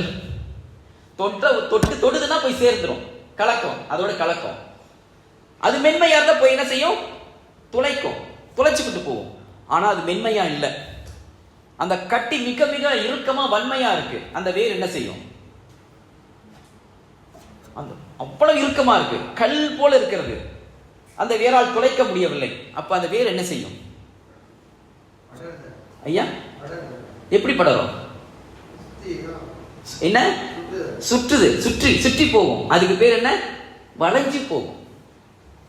இப்ப எதுக்கு நான் இதை சொல்றேன்னா, நம்ம ஒவ்வொரு சொல்லையும் எடுத்து பார்க்கிற பொழுது அந்த சொல்லுக்குள்ள தோன்றல் கருத்துன்னு ஒரு கருத்து இருக்கும். அடுத்து நான் எடுத்துக்காட்டு சொல்றேன். அடுத்து செல்லுதல் கருத்து, முன்னோக்கி செல்லுதல் கருத்துன்னு ஒரு கருத்து இருக்கும். நீங்க எந்த சொல்ல எடுத்துக்கொண்டு காட்டினாலும் என்னால காட்ட முடியும். அந்த செல்லுதல் கருத்து இன்னொரு பொருளோடு கிட்டி போதல், நெருங்குதல், பக்கம் செல்லுதல், அடுத்தல், அப்படி கிட்ட செல்லுதல் அப்படின்னு ஒரு கருத்து இருக்கும், சொல்லுக்குள்ள இருக்கும். பிறகு என்ன செய்யணும்? போயிட்டு அதை தொடுனா அதை சேரும், சேர்தல் கருத்து, கலத்தல் கருத்து, தொடுதல் கருத்துன்னு ஒன்று இருக்கும். அடுத்து நான் சொன்னேன் இல்லையா, ரொம்ப இறுக்கமா இருந்தா என்ன செய்யும்? வளையும். இல்ல மென்மையா இருந்தா என்ன செய்யும்? துளைத்து கொண்டு போகும், வளைஞ்சு மீண்டும் திரும்பி வரும். இப்படிதான் சொற்களுக்குள்ள பொருளை பார்ப்பாங்க, வேர்ச்சொல் அடிப்படையில் பொருளை பார்ப்பாங்க. இது ஆங்கிலத்திலையும் இந்த வேர் வரைக்கும் போனாங்க. ஆனா அவங்க வித்து வரைக்கும் போக முடியல. தமிழ்ல தான் விதை வரைக்கும் போனாங்க. மலாயில அதுக்கு அப்பால போகவே முடியல. அவங்க வேறு வரைக்கும் கத்த ஆக்கார்னு சொல்லுவானே ஒழிய அவனுக்கு கத்த ஆக்கார் கண்டுபிடிக்கவே முடியாது. கத்த டாசார்னு எதை சொல்றாங்களோ அதோடு தான் கத்த ஆக்கார் நிற்கும். இப்ப லுக்கிசான் என்று சொன்னால் அந்த சொல்ல பிரிக்கிறோம் வைத்துக் கொள்ளுங்களேன். எப்படி பிரிப்போம்? லுக்கிஸ் ஆன். ஆன் என்பது பெண்ணம்பகான் அகிரான். ஆங்கிலத்தில் அது வந்து சஃபிக்ஸ். ஆங்கிலத்தில் ப்ரிஃபிக்ஸ் சஃபிக்ஸ்னு இருக்கும். முன்னால் ஒட்டுவது முன்னொட்டு, பின்னால் ஒட்டுவது பின்னொட்டு. இப்ப தமிழ்லயும் அவ்வாறு இருக்கிறது. ஆனா தமிழ் பெரும்பாலும் பின்னொட்டு தான் அதிகம் இருக்கும் தமிழ்ல. இந்த பின்னொட்டுகள் பொருளை வேறுபடுத்தி காட்டும். எப்படி வேற்றுமை உருவுகள் பொருளை வேறுபடுத்தி காட்டுகின்றனவோ அது போல பின்னொட்டுகளும் பொருளை வேறுபடுத்தி காட்டும். இப்ப எடுத்துக்காட்டுக்கு ஒரு சொல்றேன். அது என்ன பின்னொட்டுன்னா, இப்ப இங்க எரிவது விளக்கு இல்லையா? விளக்குன்னு சொல்லுவோம். விளக்குன்னு சொல்வதற்கான காரணம் என்ன? இருளை விளக்குவதால் இது விளக்கு. இதுக்கு வேறு விளக்கு நான் செய்ய முடியும். நான் இதை மட்டும் சொல்லிடுறேன் மேலோட்டமா. இருளை விளக்குவதால் இது பேர் விளக்கு. இந்த விளக்கை விளக்கம் என்றும் சொல்வார்கள். விளக்கம் ஒரு பின்னோட்டு சேர்த்து, என்ன பின்னோட்டு சேர்ப்பாங்கன்னா அம் என்ற பின்னோட்டை சேர்த்து இதனை விளக்கம் என்று சொல்வார்கள். கருத்தும் அப்படித்தான். அறியாமை இருக்கிறது, அறியாமை நீங்குகிற அளவில் நம்ம தெளிவை ஏற்படுத்துறோம். எனவே அது விளக்கு, விளக்கம் என்று ஆகியது. ஒளி இருள் சூழ்ந்திருக்கிறது, இருளை விளக்குவதற்காக ஒளி ஏற்றுகிறோம், அது விளக்காயிற்று. அது இன்னொரு இடத்தில் விளக்கம் என்றும் இருக்கும். இருக்கிறதா இல்லையா? விளக்கம் இங்கே பயன்படுத்துறோம். விளக்கு என்ற பொருளை பயன்படுத்துறோம். நம்ம எல்லாருக்கும் தெரியும். சொன்ன ஆமா அப்படின்னுவீங்க. கலங்கரை விளக்கம், அங்க விளக்கம்னுவோம், இங்க விளக்குன்னுவோம். ஏன்? அது உயரத்தில் ஒரு கோபுரம் அமைத்து எல்லாருக்கும் பலருக்கும் தெரிகின்ற வகையில பேரளவு அது தெரியப்படுத்துகிற நிலையில் இருக்கிறதுனால அதுக்கு பேர் கலங்கரை விளக்கம் என்று சொன்னோம். பெருமை பின்னொட்டுன்னு அதுக்கு பேரு. எதற்கு? அம் என்பதற்கு பெருமை பின்னொட்டு. பெருமை பின்னொட்டுனா சிறுமை பின்னொட்டுன்னு ஒன்று இருக்கும்ல. பெரிதாக இருக்கக்கூடிய ஒன்றுக்கு இடப்படுகிற பொருள் வேறுபாடு கருதி இடப்படுகிற அம் என்பது பெருமை பின்னொட்டு என்றால், அப்ப சிறியதுக்கு ஒன்றுக்கு சிறுமை பின்னொட்டு இருக்கணும். அப்படி சிறுமை பின்னொட்டுன்னு இருக்கிற பொழுது பாவாளர், மொழிஞாயிறு தேவனை பாவாளர் ஒரு சொல்ல கொடுத்தாரு. தமிழ்ல இருந்து எடுத்தான் கொடுத்தாரு. இல் என்பது சிறுமை பின்னொட்டுனார், ஈ என்பது சிறுமை பின்னொட்டுனார். இல்லும் சிறுமை பின்னொட்டு தான் அப்படி சொல்லி ஒரு அறிவியல் சொல்லுக்கு ஒரு புது சொல்ல அவர் தான் ஆக்கம் செய்தார். முதலாக பாக்டீரியா என்பதற்கு பாவாளர் முதல்ல கொடுத்த சொல் என்ன தெரியுங்களா? பேக்னா குச்சின்னு பொருள். பேக், BAC, பேக் அப்படின்னா குச்சி. அது குச்சி வடிவில் இருக்கிறது. எனவே அதுக்கு பேரு, அது சிறியது, கண்ணுக்கு புலப்படாமல் இருக்கக்கூடிய ஒரு நுண் உயிரி. நான் நுண்ணுயிரின்னு கூட சொல்வதில்லை, நுண்ணின்னே நான் அதுக்கு பேர் வைத்தேன். நுண்ணினா நுண்மையா, மைக்ரோ ஆர்கானிஸ்மா என்பதற்கு அந்த இகர பின்னொட்டு நுண்ணி. நுண்மையானது ஈ, பெயர்ச்சொல் பின்னொட்டு, சிறுமை பெயர்ச்சொல் பின்னொட்டு நுண்ணி என்று இகர பின்னொட்டு சேர்த்து நுண்ணின்னு நான் அதுக்கு பேர் வைத்தேன். எதற்கு நுண்ணுயிரின்னு சொல்லணும் தேவையில்லை, ஆனா சொல்லலாம், தப்பு இல்லை. அதற்கு பாவாளர் என்ன பண்ணாருன்னா சிறுமை பொருள் பின்னொட்டு இல் சேர்த்து குச்சு கூட்டல் இல் குச்சில் அப்படின்னு பேர் வைத்தார் இந்த பாக்டீரியாவுக்கு. நான் பிற்காலத்தில், நான் ஒரு அறிவியல் பிரிவு மாணவன், இடைநிலை பள்ளியில் படிக்கிற பொழுது பிற்காலத்தில் இந்த பாக்டீரியா தொடர்பான பெயர்களுக்கெல்லாம் ஒரு சொல் பட்டியல் ஒன்று போடணும் என்பதற்காக நான் ஆய்வு செய்கின்ற பொழுது எனக்கு ஒரு நூல் கிடைத்தது. பாக்டீரியாலஜி சொல்லிட்டு டேர்ம்ஸ் அப்படின்னு சொல்லி அதோடைய அகர முதலி ஒன்று எனக்கு கிடைத்தது. அப்போ எடுத்து பார்க்கிற பொழுது நிறைய வகை பாக்டீரியாக்கள் உள்ளன. அந்த பாக்டீரியாக்களை எல்லாமே குச்சி வடிவில் இல்லை. ஒரே ஒரு பாக்டீரியா மட்டும்தான் குச்சி வடிவில் உண்டு. அதை நிமித்தமாக எல்லாவற்றுக்கும் பாக்டீரியா, பாக்டீரியம் அப்படின்னு பேர் வச்சுட்டான். அது ஆங்கிலேயம்.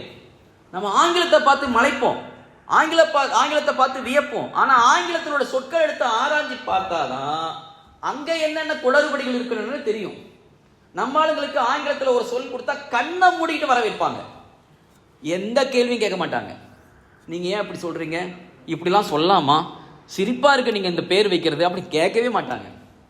புளுத்தூன்னு சொன்னா உடனே ஏத்துக்குவாங்க. ஏத்துக்கிறோம் தானே, ஏத்துக்கிட்டு பயன்படுத்துறோம் தானே. புளுத்தூட்னா என்ன பொருள்? நீலப்பல்லுன்னு பொருள். புளுத்துனா என்ன பொருள்? நீலப்பல்லுன்னு பொருள். நம்ம நீலப்பல்லுன்னு சொல்லிட்டு இருக்கிறோம் ஆங்கிலத்தில். ஆனா இதுவே தமிழ்ல நீலப்பல்லுன்னு வச்சா ஏத்துக்குமா? ஏத்துக்க மாட்டோம். ஆனா வெள்ளக்காரன் வச்சா ஏத்துக்குவோம். இப்படி பல சொற்களை என்னால காட்ட முடியும். ஆங்கிலத்தில் பொருளே இல்லாம அதுக்கு பொருள் காட்டுவார். ஏன்னா நான் தமிழ் வேர்ச்சொல் ஆய்வு செய்கிற பொழுது நான் ஆங்கில வேர்ச்சொல்லையும் நான் பார்க்க வேண்டும். அப்போ ஒவ்வொரு முறையும் ஆங்கில வேர்ச்சொல் அகரமுதல் எடுத்து பார்ப்பேன். ஆங்கிலத்தில் இருக்கிற எத்திமாலஜிக்கல் டிக்ஷனரி எடுத்து ஆய்வு செய்ய வேண்டிய தேவை எனக்கு இருக்கிறதுனால நிறைய நான் அதில் தெரிந்து கொண்டேன். அப்ப அந்த பாக்டீரியாவை பத்தி பார்க்கிற பொழுது ஒரே ஒரு இந்த பாக்டீரியா மட்டும்தான் குச்சி வடிவில் இருந்தது. மற்ற எதுவுமே குச்சி வடிவில் இல்லை. அந்த குச்சி வடிவில் இருக்கக்கூடிய பாக்டீரியாவுக்கு என்ன பேரா வச்சுன்னா பெசிலூஸ் அப்படின்னு பேர் வச்சான். ஆங்கில வைத்தான். ஏன்னா பெசிலூஸ். அந்த பெசிலூஸ்க்கு மட்டும்தான் குச்சில் என்ற சொல் பொருந்தும். அப்ப ஏனையவை குச்சில்னு பாவாணர் பேர் வைத்தார். அவர் காலத்தில் இதையெல்லாம் கிடைக்கவில்லை. எல்லாவற்றுக்கும் சேர்த்து குச்சில் என்று வைத்தார் பாக்டீரியாவுக்கு. ஆனா பெசிலூஸ்க்கு தான் குச்சில் என்று பொருந்தும் என்று நான் பிறகு ஆய்வு செய்து நிறுவினேன். அதன் பிறகு இந்த ஒட்டுமொத்தமான எல்லா பாக்டீரியா இருக்கு இல்லையா, அதுக்கு எல்லாம் என்ன பேர் வைக்கலாம்? பாவாணரே அதுக்கு வழிகாட்டினாரு. கொஞ்சமா இருந்தா, சிறியதா இருந்தா இல்லு போடுங்க, பெரிதா இருந்தா போடுங்க. இது சிறுமை பின்னொட்டு, அது பெருமை பின்னொட்டு. இப்ப பாடநூல்லாம் நீங்க பார்க்கலாம். பாக்டீரியம் என்பதற்கு குச்சியம் என்ற சொல் இருக்கும். இருக்கா இல்லையா? குச்சியம் என்ற சொல் இருக்கும். இது நான் வழங்கிய சொல். குச்சில் என்பதற்கு அதாவது பெசிலோஸ். குச்சியம் என்றால் அந்த குடும்பம், பாக்டீரியம் என்று சொல்லப்படுகின்ற ஒட்டுமொத்த குடும்பத்தை சார்ந்தது. இப்ப இதுக்கு உருவாக்கியாச்சு. வைரஸுக்கு சொல் உண்டா தமிழ்ல? வைரஸுக்கு என்ன சொல் ஐயா? கிருமி. கிருமி தமிழ் சொல் கிடையாது, தூய தமிழ் கிடையாது. நச்சில் என்பது இந்த கோரணி நச்சில் கோவிடுக்கு வந்த பிறகு உருவாக்கப்பட்ட ஒரு புதுச்சொல். இந்த சொல்லை உருவாக்கியது நான். எந்த அடிப்படையில் நான் உருவாக்கினேன் என்றால் நச்சு கூட்டல் இல்தான். இப்ப வினா தொடுத்தாங்க, அது என்ன நஞ்சா? அதுக்கு போய் நஞ்சா, அது நச்சா, அது என்ன விஷமா?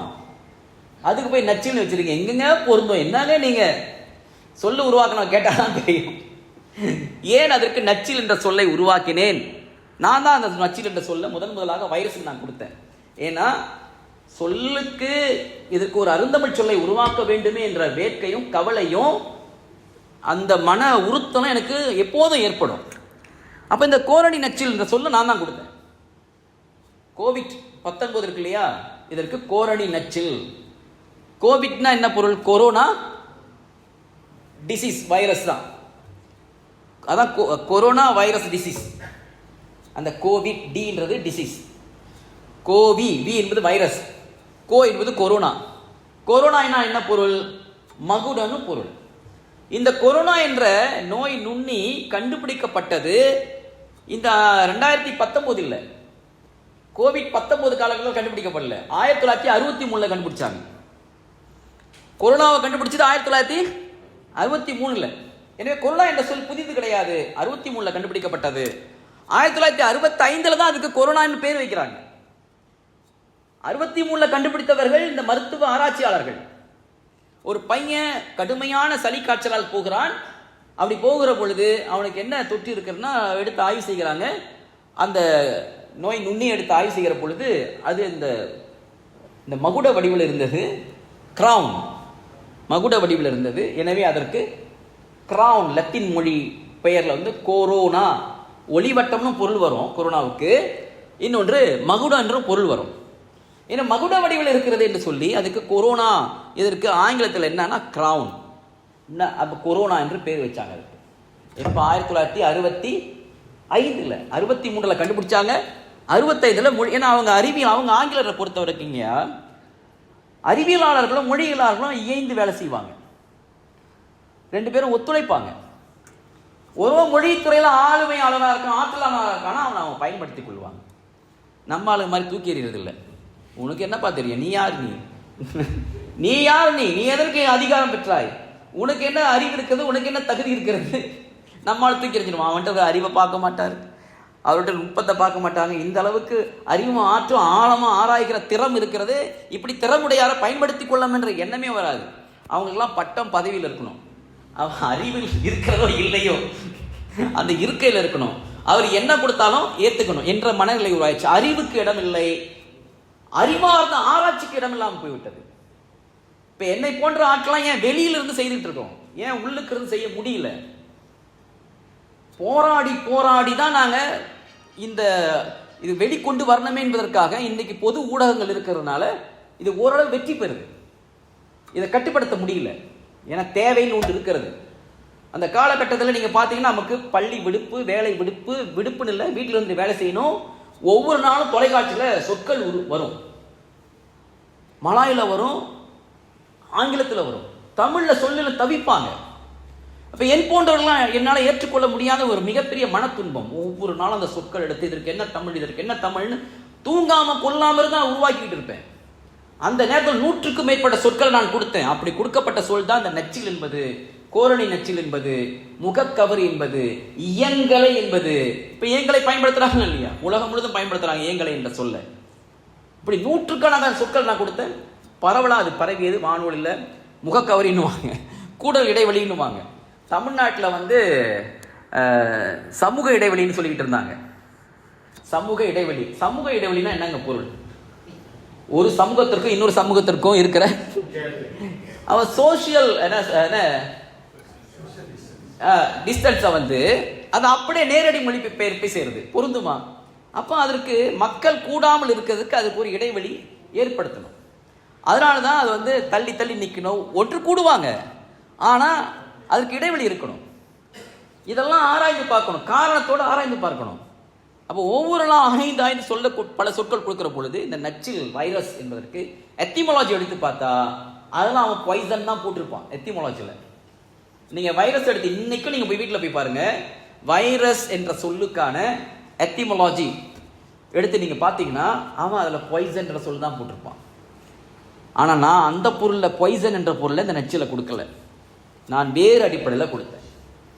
தமிழில் நான் சொன்னேன் இல்லையா, ஊகாரம் அது தோன்றும், முன்னே செல்லும், பிறகு நெருங்கும், துளைக்கும், வளையும், திரும்பும்லாம் சொல்லி கொடுத்தனா இல்லையா, சொன்னா இல்லையா, விளக்கம் செய்தனா இல்லையா?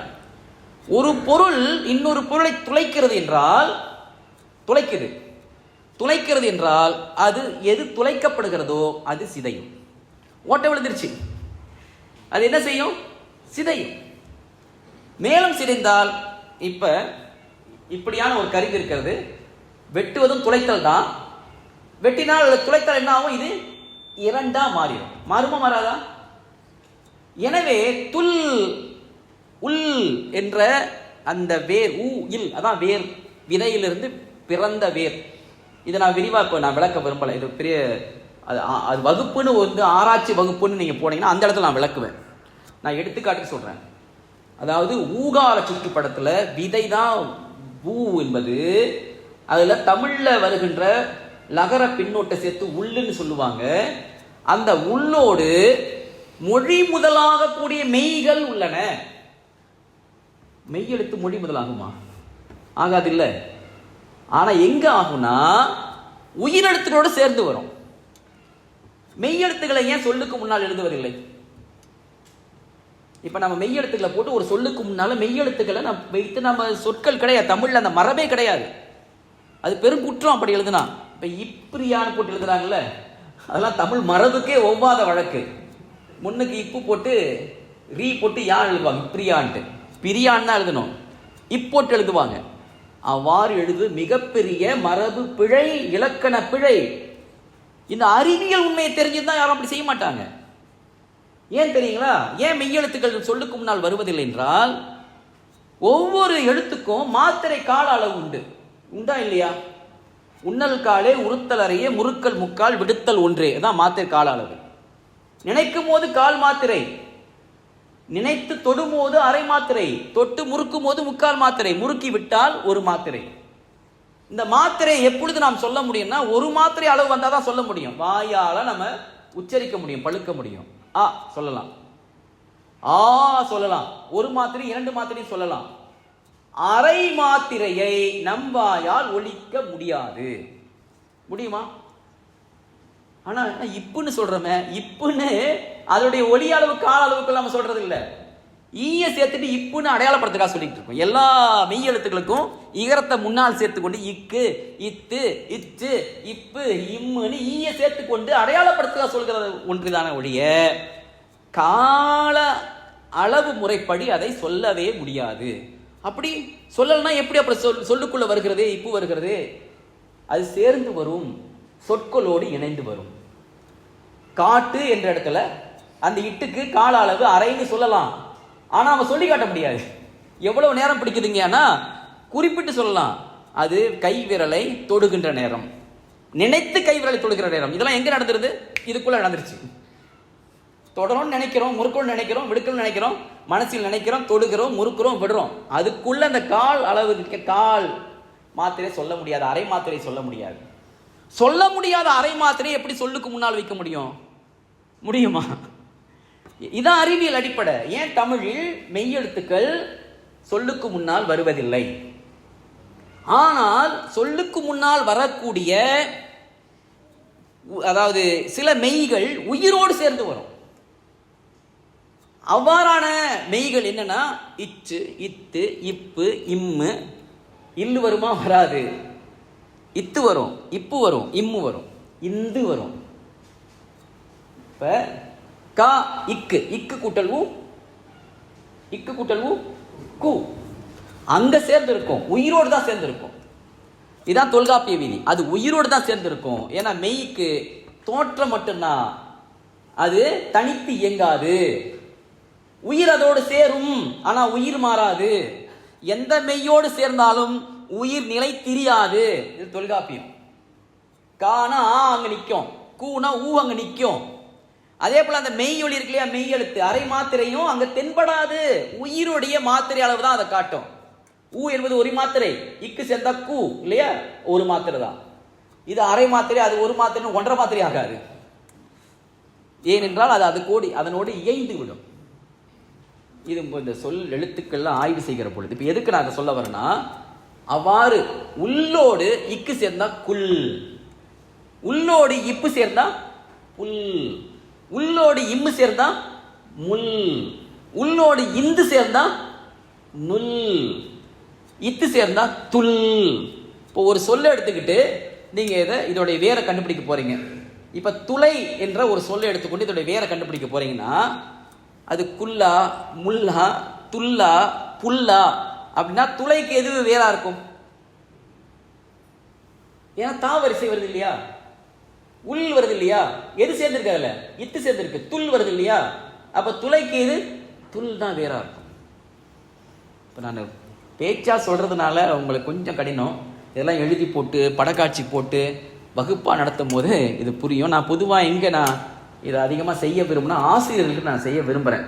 அதாவது அங்கே கோலாலம்பூர் வட்டாரத்தில் மற்றும் சில இடங்களில் பள்ளிக்கூடங்களில் போகிற பொழுது எனக்கு நீண்ட நேரம் கொடுத்து இந்த ஆசிரியர்களுக்கு ஒரு பட்டறையா பயிற்சியா இந்த இந்த அறிவை பெற்றுக்கொள்ளணும்னு விரும்புகிறவர்களுக்கு நான் செய்து கொண்டிருக்கேன். இது கட்டாயம் பெற வேண்டிய ஒரு அறிவு, இந்த துறை சொல்லாக்க அறிவு என்பது. எனவே துள் தான் அதற்கு வேர். துள், துளை, துளைத்தல். இப்ப நான் சொன்ன இல்லையா, ஒன்று துளைக்கப்படுகிற பொழுது இரண்டாக பிரிகிறது. துள்ளோடு அது இம்மா மாறினா தும் என்று வரும். தும் பிறகு துமி என்று ஆகும். ஏன் துமின்னா, துமின்னா என்ன பொருளுங்கய்யா? ஒரு துளின்னு பொருள் வரும், இன்னொன்று இரண்டாக பிளத்தல், துமித்தல் வருதா இல்லையா? துமித்தல்னா வெட்டுதல் ஒரு பொருள் இருக்கா இல்லையா? இந்த அடிப்படையில் தான் அந்த துமி என்ற சொல் துவி என்று மீ வியா மாறி துவி என்று நிற்கும். துவினாலும் இரண்டுன்னு பொருள். ஏன் இரண்டு என்று பொருள் வந்தது? நீட்டா இருக்கு, வெற்றோம் இரண்டாம், ஒன்றா இருந்தது, வெட்டினால் இரண்டாம் மாறுது. எனவே துல், தும், துமி, துமித்தல், வெட்டல். அப்ப துமி என்றால் வெட்டல் ஒரு பொருள், துவி வெட்டி இரண்டானதுன்னு பொருள், துவினா இரண்டுன்னு பொருள். இந்த துவி என்ற சொல் மேலே இந்தோ ஐரோப்பிய மொழிகளுக்கு போகிறது. TWO என்னன்னு? துவோ, துவம் என்று வடமொழிக்கு போகிறது. துவி, துவம், துவம்னா இரண்டுன்னு பொருள். துவி என்றால் இரண்டு பொருள். துவி சக்கர வண்டின்னு ஒரு காலத்தில் பேர் வச்சாங்க மிதி வண்டிக்கு. 2 சக்கரம் உள்ள வண்டி துவி சக்கர வண்டி, இப்படி வச்சதுதான். ஆனா மக்கள் பார்த்தாங்க, ஐயா துவி சக்கர வண்டியும் வேண்டாம், இந்த ஈருருளியும் வேண்டாம், மிதிச்சுக்கிட்டு போற வண்டி மிதி வண்டின்னு வச்சாங்க மக்கள். அதுதான் இன்னைக்கு நிலைக்குது. இனிமே துமினா வெட்டுதல், இரண்டுன்னு பொருளாகியது. மலாயில அப்படியே மாறிது. DUA டுவா டுவா டுவான்னு வந்தது. எங்க அதுக்கு வேறு மூலம் என்ன? நீங்க மலாயில ஏன்பா டுவான்னு சொல்றீங்கன்னு கேட்டீங்கன்னா அவங்க பொருள் விளக்க தெரியாது. நீங்க வெள்ளக்காரன் ஏன் TWO டூன்னு சொல்றீங்க, அதுக்கு ஏன் அந்த சொல்லுக்கு இரண்டு என்ற பொருள் ஏன் வந்ததுன்னு கேட்டீங்கன்னா அவனால பொருள் விளக்க சொல்ல முடியாது. ஆனா தமிழ்ல இரண்டுன்னு ஏன் வந்ததுன்னு கேட்டா சொல்ல முடியும். துமின்னு ஏன் வந்ததுன்னு கேட்டா சொல்ல முடியும். துவின்னு ஏன் வந்ததுன்னு கேட்டா சொல்ல முடியும். வேற காட்ட முடியும். ஏன்னா நான் சொன்னேன் இல்லையா, முன் செல்லல் புடைத்தல், முன் செல்லல் நெருங்கல், துளைத்தல். துளைக்கப்படுவது சிதையும், துளைக்கப்படுவது இரண்டாகும், பிளக்கும்.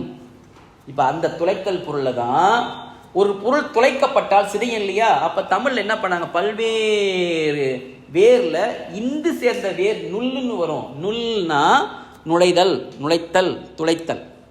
நுல் அது போயிட்டு துளைக்குது, துளைச்சு பிளக்குது. பிளக்க பிளக்க பிளக்க ஒரு பொருள் பிளக்க பிளக்க பிளக்க பிளக்க சின்னதாகிட்டே இருக்கும்.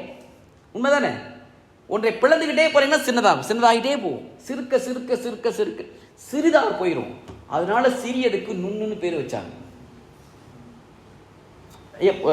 அந்த ஏரளவியல் பிடிதுங்களா நான் சொல்றது, இந்த அதோடைய லாஜிக்கல் எந்த அடிப்படையில் அந்த சொல் நுண் என்ற சொல் வந்ததுன்ட்டு. நானோ டெக்னாலஜிக்கு என்ன சொல்லுன்னு கேட்கும் போது நான் இந்த அடிப்படையில் தான் நானோ டெக்னாலஜி நுண் நுணம் நுணவம் சொல் கொடுத்தேன். நுணவியல், நுணவவியல், நுணவ நுட்பியல், நானோ டெக்னாலஜி, நானோலஜி, நுணவியல், இந்த சொற்களை கொடுத்தேன். இதெல்லாம் ஆராயாம, இதெல்லாம் அறியாம கேட்டீங்கன்னா சிரிப்பா இருக்கும். ஆனா அதுக்கு வேறு விளக்கம் இதுதான். துளைக்கப்படுவது சிதைக்கிறது என்பதனால அவ்வாறு துளைக்கப்பட்டது. நுல் நல் நல் நை நைதல், நைதல் நைந்து போயிற்று, நஞ்சு போயிடுச்சு சொல்றமா இல்லையா? பாவேந்தர் சொல்வார், நைந்தா எனில் நைந்து போகும் என் வாழ்வு. துணி என்னாச்சு? நஞ்சு போச்சு. இந்த நஞ்சுன்ற சொல் எப்படி வந்தது? நுல் நல் நை, நல் நைன்னு வரும்.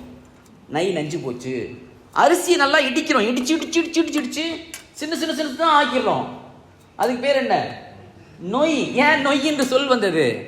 நுல் நல் நை நொய், திரிபடைதல், நொய்தல். உடல் எப்படியா இருக்கு? ஏன் இப்படி ஆயிட்டீங்க? ஏன் இப்படி நலிஞ்சு போயிட்டீங்க? நுல் நுல் நுல் நல் நலி, நலிதல். என்ன ஆச்சு? உடல் நோய் வந்துருச்சுங்க. உள் நுல் நொய் நோய், நோய் இப்படி துளைக்கப்பட்டு சிதைக்கப்பட்டது. எதனால்? நோய் நுண்ணிகளால் துளைக்கப்பட்டு சிதைக்கப்பட்டது நோய். அப்புறம் நொடிஞ்சு போயிட்டீங்க, நோய் நொடி. ஏன்னா இல்லு டியா மாறும். இது வழக்கில் இருக்கு. இதெல்லாம் எளிமையில சொல்ல எப்படியா மாறுனுச்சு? இதோ பாருங்க, அடிக்கி அடிக்கி காட்டலாம். இதுக்கு பேர் தான் என்ன? Analytic, analysis. பகுப்பாய்வு செய்து பார்த்தா தான் தெரியும் எப்படிலாம் சொற்கள் மாறி இருக்கின்றன என்று சொல்லி. அப்ப அனலிட்டிக், அந்த அனாலிசிஸ் பகுப்பாய்வு முறையில பார்த்தா தெரியும். அப்ப நோய் நொடின்னு வரும். அவர் நல்லா இருந்தாருங்க, வணிகத்துல சிறப்பா இருந்தாருங்க. இப்ப பாருங்க என்ன ஆயிட்டாரு? நொடிச்சு போயிட்டாருங்க, சிதைந்து போதல். அப்ப நைதல், நஞ்சு போதல், நொய்தல், நோய் எடுத்தல், நோயாதல். வெறும் ஐயா மறைஞ்சு நோ மட்டும் நிற்கும். நோ, நோவு, யூ யூவா ஊவா மாறிடும். நோவு, நோய், நை, நஞ்சு. உடலை சிதைக்கக்கூடிய அந்த வேதியியல் நஞ்சு, நச்சு, உடலை கெடுக்கக்கூடிய, உயிரை அழிக்கக்கூடிய ஒன்று. அதுக்கு நஞ்சுன்னு பேர் வந்ததுக்கு அதான் காரணம். இது உயிரை அழிக்கக்கூடிய ஒரு நுண்ணி.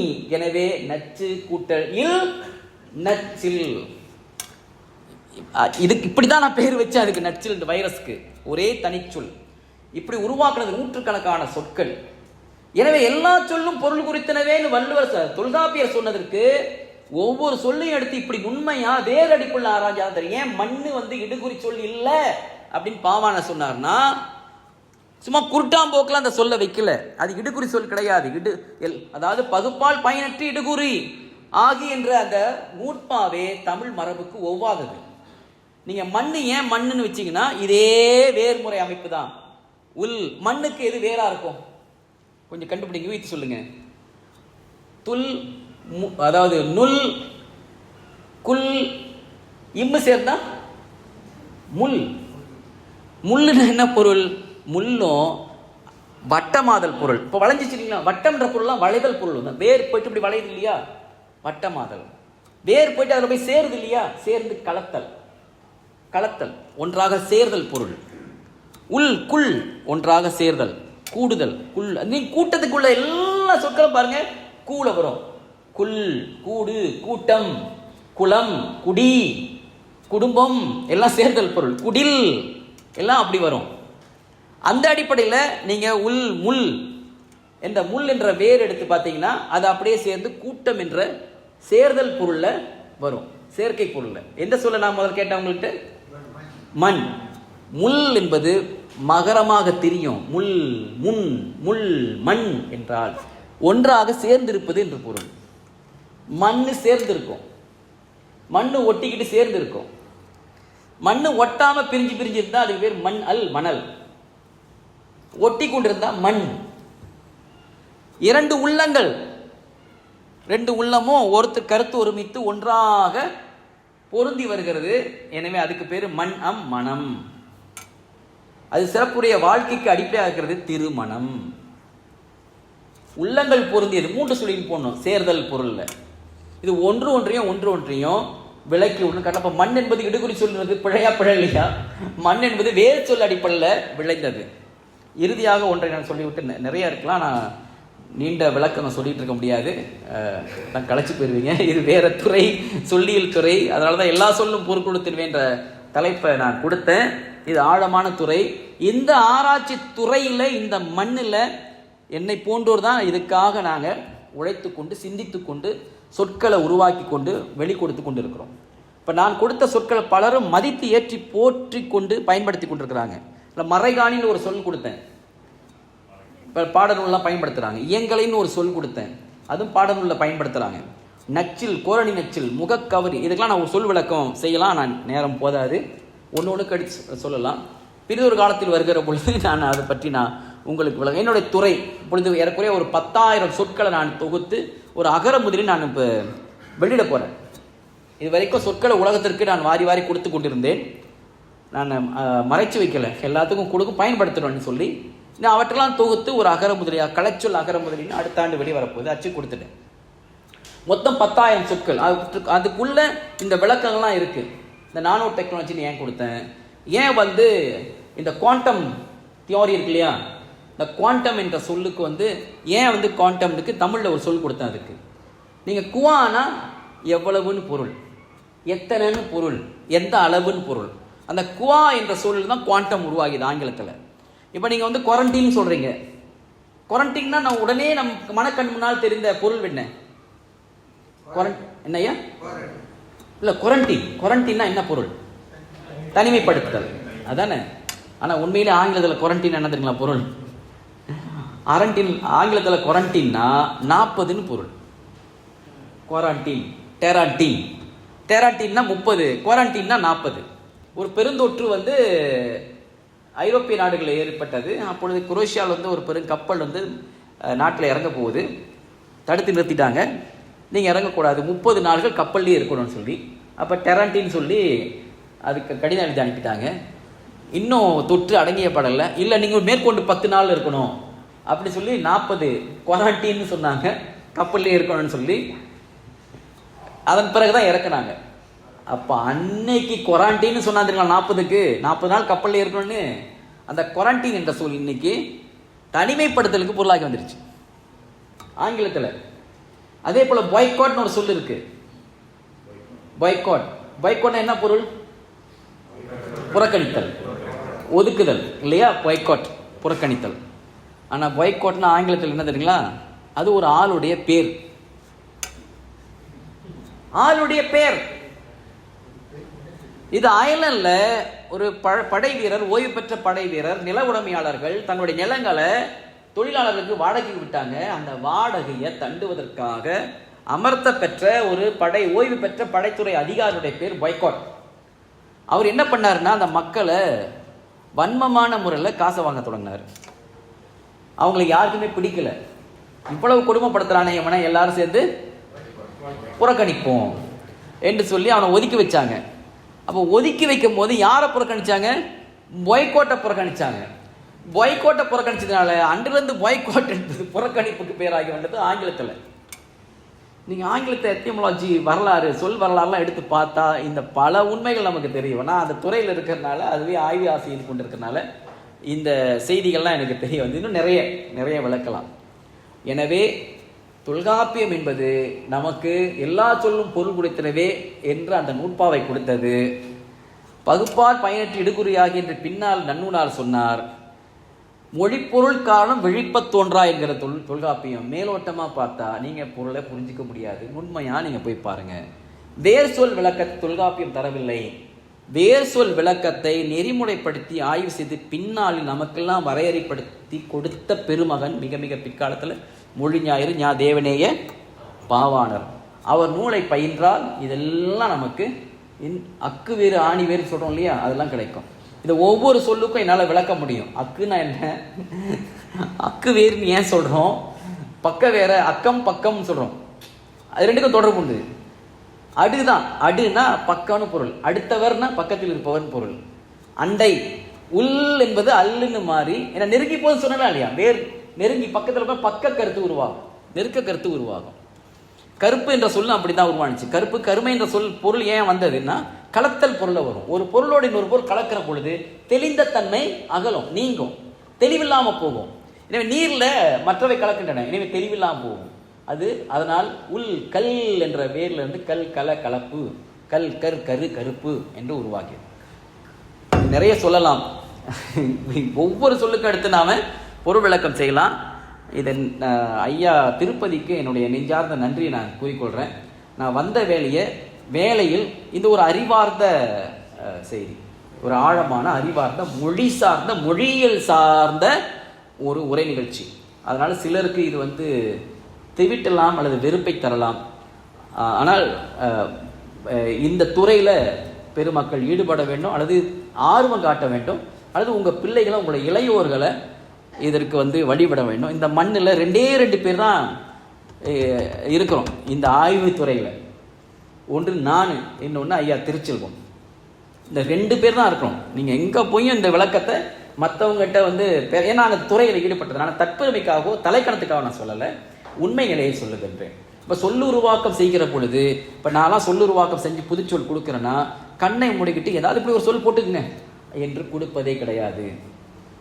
இதை இப்போ என்னுடைய உரையின் வழி நீங்கள் தெரிஞ்சிருப்பீங்க.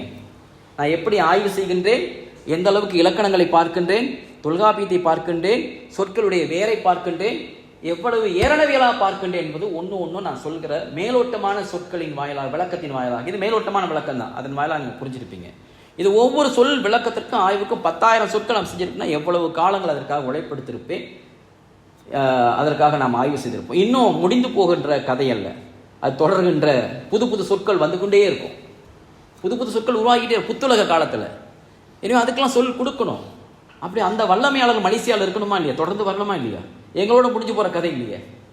இப்போ என்னோட இந்த இது முடிஞ்சு போயிட்டாக்கா அடுத்த தலைமுறை யார் உருவாக்குறது? அப்போ அந்த அறிவை பெறணுமே, அந்த கவலை தான் நமக்கு உண்டு. இந்த அறிவை நாம் ஒரு இளைய தலைமுறைக்கு வித்துட்டு போகணும். ஆனால் அந்த ஆற்றலும் வல்லமையும் உள்ள இளைய தலைமுறை நமக்கு இன்னும் வாய்க்கலை. இதை புரிஞ்சுக்கிட்டு இந்த நான் அந்த அகவையிலேருந்து இதுக்கு ஈடுபாடு காட்டணும், வரணும். யார் வருவாங்கன்னு தெரியல. அது பாவாணருக்கு பிறகு அப்புறம் எங்களுக்கு பிறகு மலேசியா தாங்க செம்மணை என்ற சொல்ல கொடுத்துச்சு, மலேசியா தான் எண்ணெய் பனை என்ற சொல்ல கொடுத்துச்சு, மலேசியா தான் கணினி என்ற சொல்லை கொடுத்தது, மலேசியா தான் புலனம் என்ற சொல்லை கொடுத்தது, மலேசியா தான் வலையொலி என்ற சொல்லை கொடுத்தது. இந்த காலத்தில் இந்த புலனம், வலையொலி, தொலைவரி, படவரி இவற்றை நான் இருக்கிற காலத்தில் நான் கொடுத்துக்கிட்டு இருக்கிறேன். நீங்கள் வலையொலி பயன்படுத்துகிறாங்கல்ல, இதை வழங்கியது அந்த காலத்தில் நான் வழங்கினேன். 2016க்கு பிறகுதான் இதெல்லாம் பேரளவு பரவியது உலகளாவிய நிலையில். இந்த மண் மலேசியா மண், தமிழுக்கான ஆக்கம் செய்கிற மண், செந்தமிழ் வழங்கும் நற்றமிழ் நாடு. எனவே இந்த வாய்ப்பினை வழங்கினதுக்காக ஐயா திருப்பதி அவர்களுக்கும் பொறுமையோடு இருந்து கேட்ட, இவ்வளவு கடிய உரையை பொறுமையோடு கேட்ட பெருமக்களுக்கும் என் நெஞ்சார்ந்த நன்றியை கூறிக்கொண்டு விடைபெறுகின்றேன். நன்றி, வணக்கம், வாழ்க வளர்க.